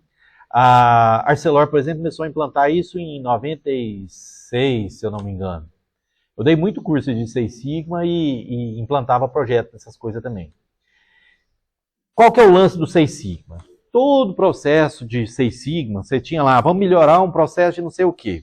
A primeira etapa que você faz é fazer a análise do sistema de medição. Isso é um processo estatístico. O que é análise do sistema de medição? Qual que é a capacidade daquele sistema de me entregar? Ah, você está medindo temperatura. Essa temperatura está ok? Ah, o cara faz a medição lá no processo de um vergalhão, que ele vai lá com um paquímetro e mede. Mas esse processo seu de medição está ok? Dessa etapa da análise do sistema de medição, tem uma ferramenta muito útil da estatística, que se chama RepliRepro. É R-I-R. A gente usa muito isso simplificado, essa sigla assim, ó. R-I-R. RepliRepro. Replicação, reprodutibilidade. O que quer dizer essas duas palavras? Quer dizer o seguinte, eu vou fazer um teste, que vai pegar nós três aqui, ó. A gente trabalha lá na linha de produção do vergalhão. E nós vamos pegar lá os paquímetros que estão usando lá. Então tem hora que vai eu com o paquímetro 1, tem hora que eu vou com o paquímetro 2, tem hora que você vai com o paquímetro 1, tem hora que você vai com o paquímetro 2. Então, além de medir a condição do paquímetro, que a nossa disciplina aqui, ela é focada no paquímetro. Lembra? É instrumentação. Então, além de medir a variação que está ocorrendo devido ao paquímetro, a gente vê a variação devido ao medidor, a pessoa. Cada um enxerga de um jeito. Cada um conduz de um jeito. Entendeu? E aí, essa variabilidade inserida pelo operador, ela também é levada em conta. Entendeu? Então, para alguns mecanismos, por exemplo, repli e repro é extremamente útil. Por exemplo, eu vou colocar lá pilotos da American Airlines para poder conduzir um procedimento de pouso. É um instrumento, são pessoas diferentes. E aí você pode usar esse experimento, esse processo, para poder ajustar como que seus equipamentos têm que estar disponíveis. Entendeu? Então, teve uma época que a empresa que eu trabalhava, a gente fez um trabalho para Embraer, que era de observar cockpit em termos de disponibilidade de instrumentos. Entende? Qual que é a melhor posição? A gente acha que isso não muda, né? Que é padrão, né? O famoso, o câmbio é aqui, fica aqui, né? Então, o volante é aqui, fica aqui, né? Mas uma aeronave não é assim, né? Então, a aeronave tem outras coisas, outros fatores que tem que levar em conta. Então, tem gente que pensa essas coisas, né? Então, o Repli Repro é uma ferramenta para poder a gente trabalhar, para poder ver o quanto que o meu sistema reproduz de erro, produz de problema. Por quê? Porque ali nesse processo de o cara tá medindo, você está inserindo erro, que isso vai virar lá um palmo lá na ponta, e aí o seu produto não vende. Entende? A associação. Na nossa disciplina, a gente está preocupado aqui só nessa repetibilidade do equipamento. Mas é bom vocês entenderem que existe a capacidade de reproduzir diferentes pessoas. A reprodutibilidade está diminuindo, porque os nossos sistemas estão ficando cada vez mais automatizados, né? Então o cara que ficava ali trocando turno, muitas vezes hoje é um feixe de laser que ele não troca. Entende? Então a reprodutibilidade, ao longo da automação, ela tem se tornado só repetibilidade. Entendeu essa amarração das coisas? Tá bom?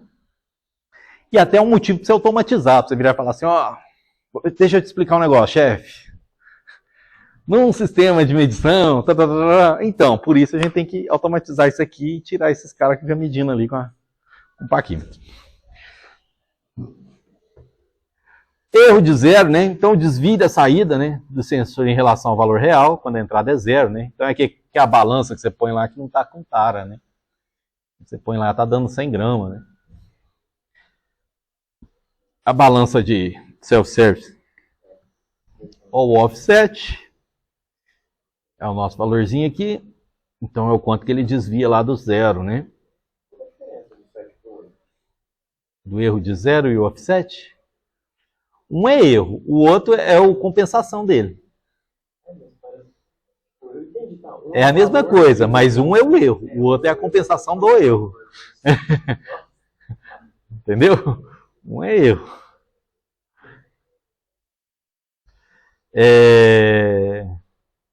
Erro de calibração, a diferença entre a leitura do sensor e o valor verdadeiro após a calibração, né?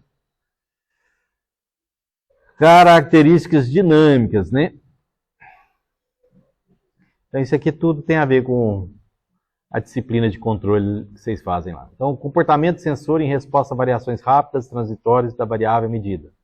São essenciais para entender como o sensor responde, mudanças rápidas e grandeza medida. Então, a gente tem um tempo de resposta, tempo necessário para que a saída do sensor atinja um valor específico após uma mudança na entrada. Isso aqui, ó. É o nosso tempo de atraso lá da área de controle. Tal. Lembra do sistema de primeira ordem? A gente tinha um tal. Tal, que a gente acha lá 62,3%. Isso. Constante de tempo, né? Um parâmetro que descreve a velocidade com que a saída do sensor se ajusta a uma mudança na entrada. Faixa de frequência. A faixa de frequência ela é extremamente necessária quando você tem lá essa variação do seu sinal. Então você vai pegar a variação com o seu sinal varia, né? Então eu estou medindo temperatura que oscila. Mas com qual frequência que isso oscila? Então você vai pegar essa frequência comparando com o que seu instrumento faz, né? Então quando eu estou lá escolhendo um acelerômetro para trabalhar com minha máquina, você tem, em geral, especificação de acelerômetro. Que característica que a gente olha? Vocês fizeram vibração, não fizeram? Então vocês fizeram vibração. Quais são os parâmetros que a gente olha para escolher um acelerômetro? Você vai ver a sensibilidade dele, que é aquela sensibilidade que nós estamos falando. Porque o que a sensibilidade fala? O que ela faz? É a minha relação da saída pela minha entrada. Ou seja, meu cavalo pula muito ou pula pouco em relação ao quanto que eu quero ler. Entendeu? Então a sensibilidade é a minha função de transferência. Lembra sempre meio que amarrado assim. Então a minha sensibilidade ela é importante por causa disso. Porque eu quero saber se a minha máquina é um cavalão doido ou ele é um pôneizinho ali bem sossegado, né? Então, se a vibração é baixa ou é muita. Então, eu vou querer uma sensibilidade com a curva bem assim ou mais para cima, né? A sensibilidade, outra característica que é importante é a faixa de frequência. Porque senão você tem uma faixa de frequência do aparelho e outra faixa de frequência que é o seu mecanismo lá, seu fenômeno está acontecendo. Aí uma coisa está destoada do outro. Certo? Então a faixa de frequência é a principal característica que a gente vai olhar, né? E a terceira condição, que eu sempre tenho que olhar, de um acelerômetro. Gente, a gente vai falando uma vez, duas, três, uma hora, vocês lembram, e vamos empurrando. O conhecimento é assim. Outra característica importante do acelerômetro é o valor máximo que ele aguenta.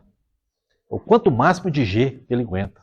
Então, por exemplo, se eu vou fazer um terremoto, né? Então, escolhendo um sismógrafo, né? Para poder ficar aqui medindo terremoto.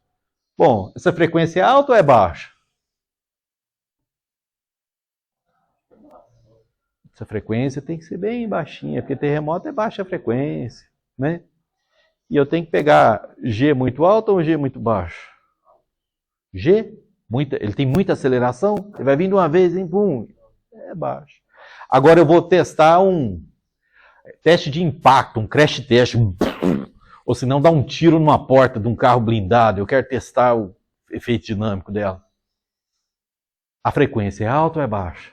A onda de impacto é alta, né? A frequência ali tem que ser kHz, né? E o G de um negócio desse?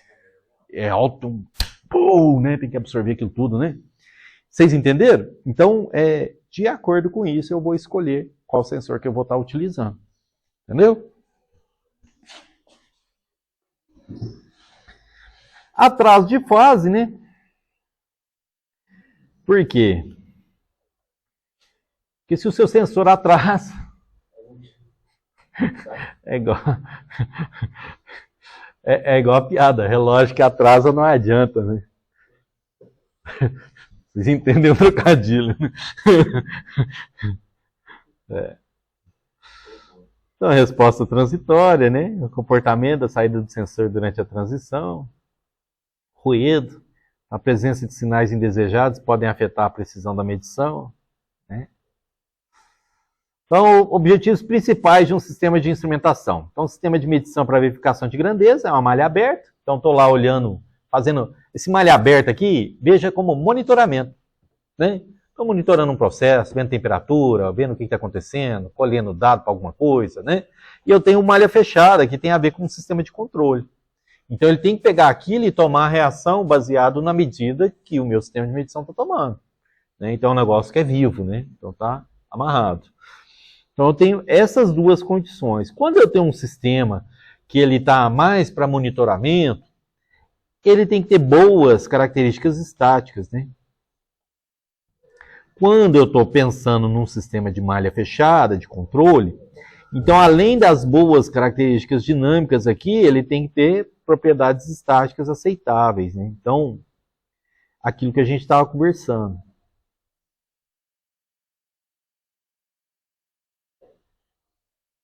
Tá aqui a diferença dos dois, né? Então, aqui é um meio, o instrumento e a medida. E o outro ele realimenta para poder ter um controle, né? Sistema de entrada e saída de um instrumento, né? Então, eu tenho aqui uma variável que está sendo medida, o meu instrumento, a função de transferência dele, eu tenho aqui a minha saída, que é a indicação fornecida. E aí, gente, a gente começa a ter essas coisinhas aqui em volta. Esse é um sistema ideal. O sistema ideal é eu posiciono um termômetro lá, eu colho uma medida do termômetro. Mas o meu sistema real, ele tem variações em cima da minha variável medida, ou seja, a minha temperatura ali enquanto eu estou medindo, tem algo afetando a minha temperatura, tem outras variáveis que afetam diretamente a temperatura, assim como variáveis que afetam o meu instrumento. Então, ruído, um aterramento errado em cima do meu sistema de medição. Então, eu tenho coisas que afetam desde a variável que eu estou medindo, quanto outras coisas que tem no meu sistema de medição. Certo? E aí, essas interferências, esses ruídos aqui, vão impactar nas nossas medidas e por isso que a gente tem que trabalhar com essa avaliação estatística dele, para poder tentar mitigar ou criar alternativas, que a gente tem algumas, para que esses fenômenos aqui não vão interferir no nosso processo de medição. Tá? Então, via de regra, a gente tem um sensor, um condicionador, um indicador, armazenador e essa comunicação. Né? Cada um desses aqui pode incorporar erro. Né? Então, o sensor ali com aquele transdutor, ele converte a grandeza física, amplifica, filtra, modula sinal, ele vai e converte isso aqui para um sistema de armazenamento, memória, e transmite isso aqui através de um processo, um protocolo, um cabo, né? Alguma coisa. Então, o nosso sisteminha real, né? Então tem aqui um termopar, um transmissor, um cabo, um condicionador de sinal e um display que me exibe a temperatura. E a descrição funcional desse sistema de medição, né? Então tem aqui a água, meu elemento primário é o termopar, um conversor é o meu transmissor de dados é o cabo, o conversor é o condicionador, e aí o indicador, que é o meu display lá, que está indicando qual que é o valor. Poderia ser uma tela de LCD, posso ter um PC aqui no meio, né, para condicionar isso, posso ter um outro cabo que faz um RS485 que transmite lá para o outro lado e faz processamento disso, né. A sensibilidade estática, né, que é a primeira e talvez a mais importante característica da disciplina, né. Então, quando uma calibração estática é realizada, a sensibilidade corresponde à inclinação da curva de calibração. Né? Então, como eu falei para vocês, a gente faz um levantamento da entrada. Então, pensa assim, no meu processo de medição lá, a balancinha, estou colocando massa. Então, o meu colocar massa é esse parâmetro meu de entrada. A minha saída é o meu processo de medição que eu tenho, meu indicadorzinho lá da balança, meu ponteirinho, certo? Ou o meu dígito, se for digital, né? E aí eu sei que a minha sensibilidade estática é essa variação, meu delta QI, em relação ao meu delta QO. Tá? Ela pode variar com relação à entrada, quando a relação entre entrada e saída não linear. Nesse caso, duas coisas podem acontecer. Então, a sensibilidade estática deixa de ser um parâmetro importante. O que quer dizer isso? Olha, isso aqui é curvo, então não faz sentido falar de inclinação, porque não tem reta. Ou uma reta de calibração é fornecida e os desvios com relação a essa reta são considerados erros, né? Ou seja,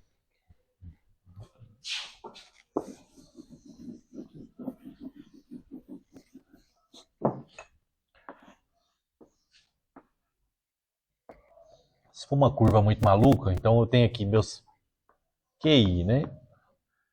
QO. E aí eu tenho uma curva de calibração assim, ó. Não linear. Se ela for muito não linear, não faz sentido falar de inclinação de reta. Aí, aquele valor de SE, que é igual ao meu delta da minha saída sobre a minha entrada, perde sentido. Isso aqui não faz sentido nenhum.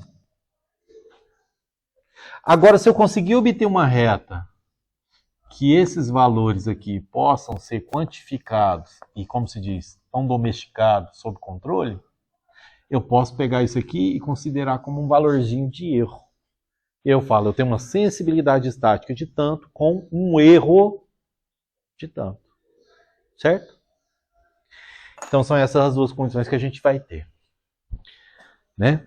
É interessante notar que a curva de calibração para o elemento sensor é diferente da curva de calibração do equipamento onde ele está inserido, mesmo que após o sensor exista apenas um amplificador com ganho unitário.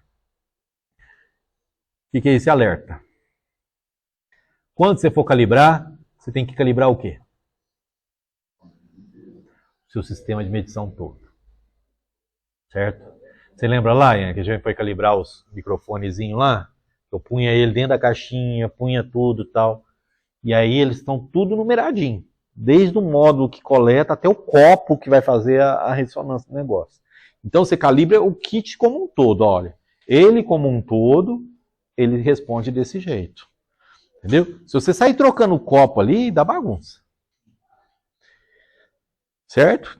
O que eu estou falando? Se você vai montar, por exemplo, um sistema simples, tá? Ó, um multímetro com um termopar. Vou ler a temperatura que está no termopar no multímetro.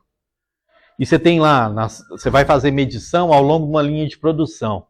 E tem lá um monte de multímetro com um monte de termopar. Adianta você catar o termopar e só testar num multímetro? Não, você vai juntar os multímetros com termopar, taguear eles, colocar, ó, esse é o 1, esse é o 1, esse é o 2, esse é o 2. E vai deixar eles já montadinhos, falar assim, ó, eles estão calibrados junto. Certo? Que é o seu sistema de medição. Então, mesmo que você tenha só um amplificador, é bem provável que a calibração não vai fechar, tá? Um medidor analógico aí de pressão, só para dar um exemplo, a gente começar a tratar do assunto. Imagina que a gente tem um medidor aqui de... Opa, bati a mão. Então a gente tem aqui, imagina aqui um cilindro, né? Uma tubulação. Então isso aqui está uma nuvem aqui porque é infinito, né? E aí você tem uma entrada aqui para o meu sensor. E esse sensor funciona de que jeito? O fluido vai empurrar esse êmbolo aqui, que tem uma mola, que tem uma força contrária. E ele tem uma hastezinha aqui, ó, com comprimento A e com comprimento B. E aí, essa hastezinha, ela vai angular aqui, de acordo com a flutuação X que eu tenho aqui do meu êmbolo, promovido pela força causada pela pressão PO, P0. E aí você vai deslocar aqui e angular o meu valor de Y da minha haste. Certo? Então, o que eu tenho no meu sistema? Eu tenho uma entrada do meu sistema, que é a minha pressão P0. Eu tenho uma saída do meu sistema, que é o meu Y, que é o meu medidor. O que é o meu sensor? É o pistão mais a mola, tá? Então, converte pressão P0 em deslocamento X. O condicionador é a alavanca. O condicionador é quem vai amplificar, tratar melhor aquele sinal, né? Então, ele amplifica o deslocamento do pistão em X, criando uma escala. Então, quando eu pus aqui uma alavanca, né? Um esqueminha de amplificação. Então, ele vai ser quanto mais amplificado, quanto mais for esse desequilíbrio de A com B ali, né? O indicador meu é essa escala, né? Apresenta o valor da medida Y expresso em unidades de megapascal. A faixa de operação é limitada pela região de deflexão elástica da mola, né? Então, enquanto você não tiver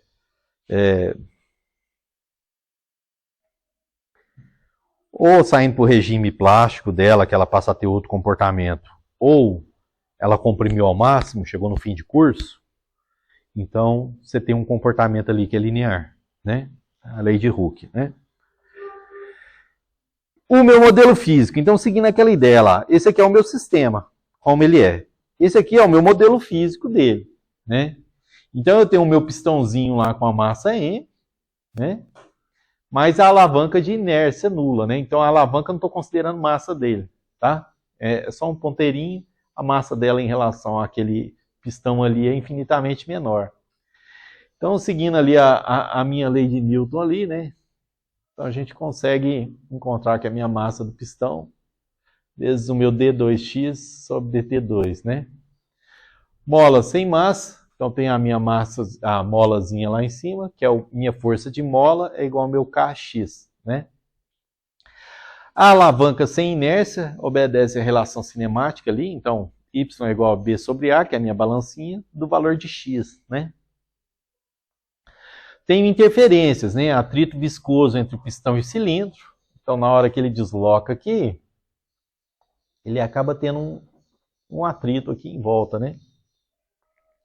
Minha força de atrito, então vai ser esse meu amortecimento aqui, né? dx sobre dt, que é a velocidade de deslocamento em x ali, né?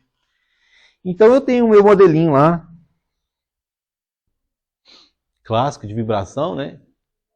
Então tenho a minha aceleração, minha velocidade e o meu deslocamento, né?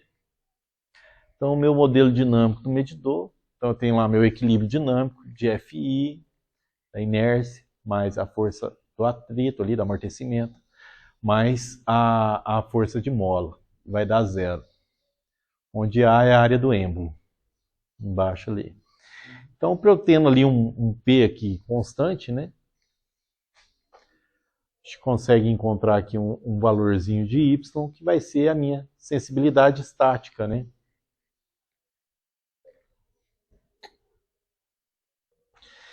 Então, sua saída ali vai ser, na verdade, a sensibilidade da pressão. Porque o que é sempre a sensibilidade estática, gente? Vamos pensar sempre assim. Sensibilidade estática, é claro que a gente tem um termo de offset ali às vezes. Mas desprezando o termo de offset, ele corresponde à minha função de transferência no meu sistema. Certo? Então sempre pense sensibilidade estática como uma função de transferência que aquele instrumento meu tem. Quando eu vou calibrar um instrumento, o que eu estou levantando? Principalmente sensibilidade estática. Então, na verdade, quando eu estou calibrando o instrumento, eu estou fazendo o levantamento da função de transferência daquele dispositivo ali todo. Porque é isso que a gente quer. Dado um valor de entrada, eu sei um valor de saída. É isso que a função de transferência faz. Certo? Só que a gente lá em controle, a gente está pensando na reação. Aqui a gente não vai reagir, a gente só vai observar. Certo? Modelo matemático do medidor. Então, estudar a influência dos parâmetros físicos K, Azão, Azim, Bzim sobre a sensibilidade estática. Estudar a influência dos parâmetros físicos K e MC sobre o comportamento dinâmico do sistema de medição e estimar a resposta produzida por diferentes tipos de entrada da minha pressão aqui interna. Então, se a gente vai lá e aplica a variação do meu PO para poder pegar essa resposta, a gente começa a fazer o estudo dinâmico do meu sistema. Certo? Faz sentido isso na cabeça de vocês? Análise experimental. Então eu estou falando aqui sobre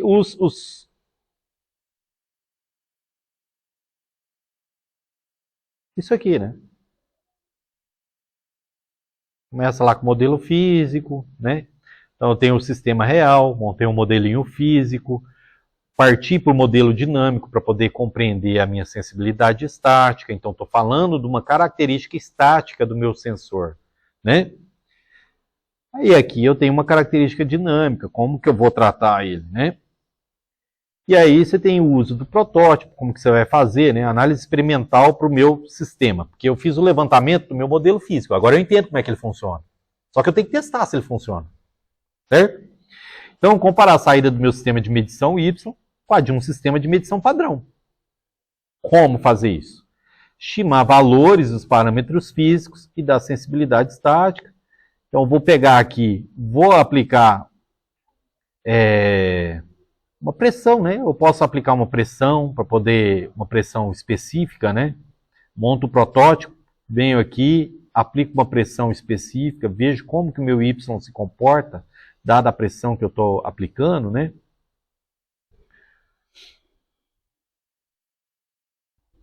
Aqui é outro modelo, tá? É outro exemplo.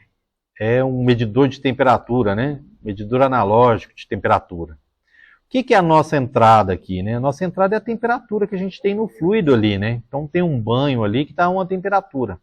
O que é a minha saída? A minha saída é a altura aqui que vai ocorrer, né? Em cima do meu marcador de vidro ali, né? Meu capilar, né? Via de regra, esse tubinho aqui, ele é muito fino. Por que o tubo tem que ser muito fininho?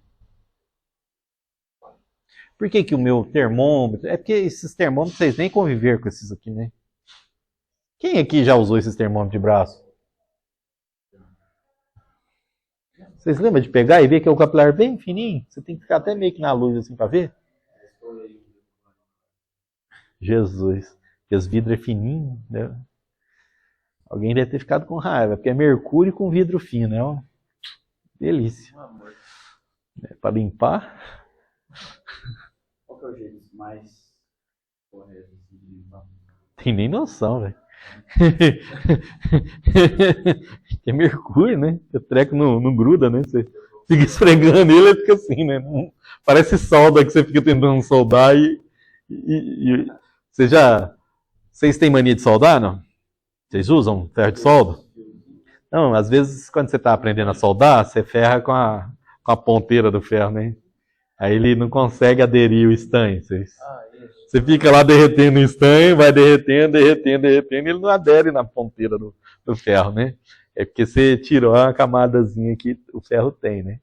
O povo no laboratório que eu tomava conta lá, era uma briga atrás da outra, porque ou eles usavam para poder furar plástico, e aí nós brigava doidado, ou senão os danadinhos passavam lixa, cara, aí tira aquela camada da ponteira, aí você vai passar no estanho, o estanho não adere. Depois tá em cima para ver se pinga, né? Quando acontece. Enfim. Mercúrio é daquele jeito, você fica tentando pegar ele não adere em nada. Esses capilares aqui, eles são muito fininhos. Eles têm que ser finos, porque a dilatação volumétrica que vai acontecer ali do fluido, para ele poder ter um deslocamento maior. Entendeu? Quanto mais fininho ele for, mais alto essa variação você consegue ter, né? Então, pensando aqui que a gente tem uma temperatura e o que eu estou medindo é esse deslocamento em Y, eu tenho aqui o meu sensor, que é esse bulbo, mais o fluido que está dentro dele. Ele converte a variação de temperatura em variação volumétrica, ou seja, se a gente volta lá naqueles balãozinhos nossos, você está fazendo essa conversão térmica e mecânica, então do amarelinho para o azul, tá?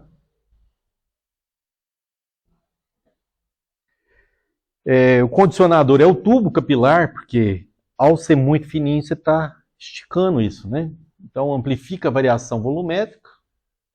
E o nosso indicador é a escala graduada, né? Apresenta o valor na medida Y, expressa unidades de temperatura Kelvin. É. Ah, não. Hipótese para o modelo matemático. A parede do tubo e as camadas limites de fluido não têm capacidade de armazenamento. Isso aqui são fatores delimitadores, simplificadores, tá? Não há condução de calor pela haste do capilar, né? Porque você tem, na verdade, um calor que também vai... Que a gente está pressupondo que o que está dilatando é unicamente o fluido, né? Mas, na verdade, na hora que você põe, o termômetro esquenta, né? Então, são pressupostos, tá? Esse U, C e o Rho são constantes com o tempo e com a temperatura, né? Então você tem um fluido ali newtoniano, né? A massa do fluido interno é constante.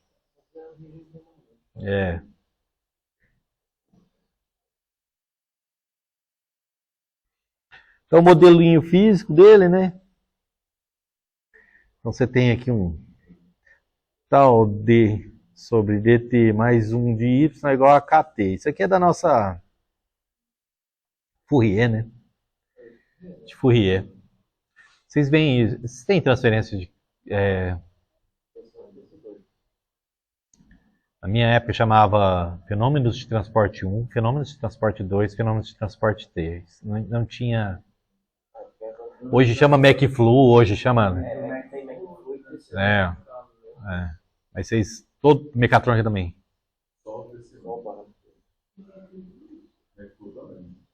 Aí você estuda Fourier lá, de calor e tal. Encropera, né? Ainda é o livro do Encropera, não?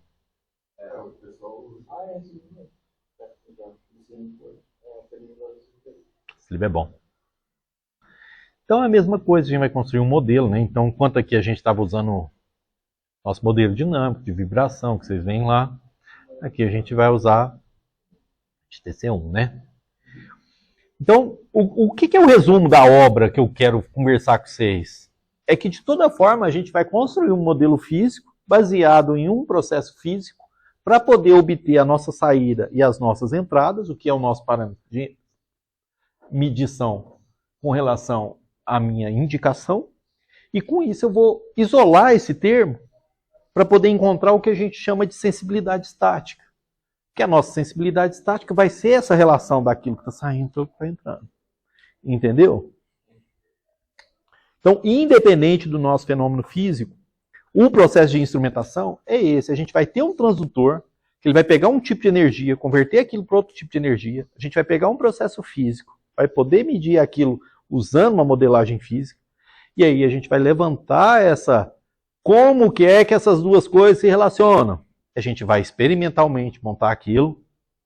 Porque faz sentido falar em instrumentação só teórica? Faz sentido falar em instrumentação teórica? A instrumentação ela só é válida, vamos pensar assim, se ela estiver na prática. Entendeu? E aí muitas vezes eu tenho aqui um valor, né? Que é um valor de entrada para um valor de saída. Né? Então, no caso aqui, eu tenho um valor de temperatura e eu tenho aqui um valor de medição. Mas muitas vezes a gente vai montar essa curva de calibração baseado numa calibração padrão. Certo? Por exemplo, quando a gente tem lá a balancinha. Eu tenho uma balança, ponho aqui a balança para você, Zé. Vamos fazer a nossa calibração da balança? Via de regra, como que a gente faz uma calibração de balança mais fácil? A gente vai pegar um pezinho padrão. Ó, isso aqui é 100 gramas. Isso aqui é 200 gramas. Isso aqui é 300 gramas. Eu ponho lá 100 gramas. Você anota quanto que a balança está dando. Põe lá 200 gramas. Anota quanto que a balança está dando. Põe lá 300 gramas. Põe quanto que a balança está dando. Monto aqui. E vejo como que eles estão variando um em relação do outro. Vou criar um parâmetrozinho, que é a minha sensibilidade estática. Que é o quanto que eu tenho que multiplicar naquele valor que está dando lá na balança. Para poder ser o valor real. Entendeu? Então, isso aqui toda hora a gente vai ficar vendo. Só que aqui, nesse caso da balança, eu usei uma massa padrão. O que eu poderia fazer? Poderia abrir a balança, entender lá o sisteminha de mola, o prato, como que é que ela funciona. Vim desenhar, equacionar, né? Diagrama de corpo livre, tal, e montar. Entenderam? Tem hora que você vai usar um. Tem hora você vai usar o outro. Certo? Tem hora você vai usar um terceiro jeito. Qual que é um terceiro jeito? Um valor que não é a massa de referência, mas um valor de medição de referência. Imagina que ao invés de ter as massinhas padrão de 100, 200, 300 gramas na minha balança, eu tenho uma outra balança de precisão do lado. Então eu pego numa e meço na outra. Pego numa, peço na outra. Peso numa, peço na outra. Peço numa... Faço a minha relação, eu tenho uma sensibilidade de quanto que está dando numa para a relação da outra.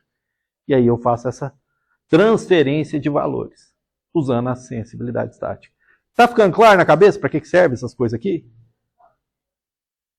Beleza. Gente, eu acho que nós conversou pra caramba hoje. Já tá dando a hora aí. Aula que vem nós dá uma esticada, fala mais. Obrigado.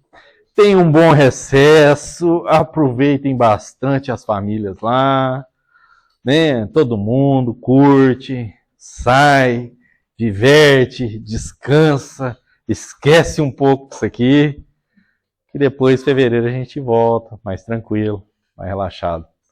Tá bom? Desculpa qualquer coisa com vocês. Tá?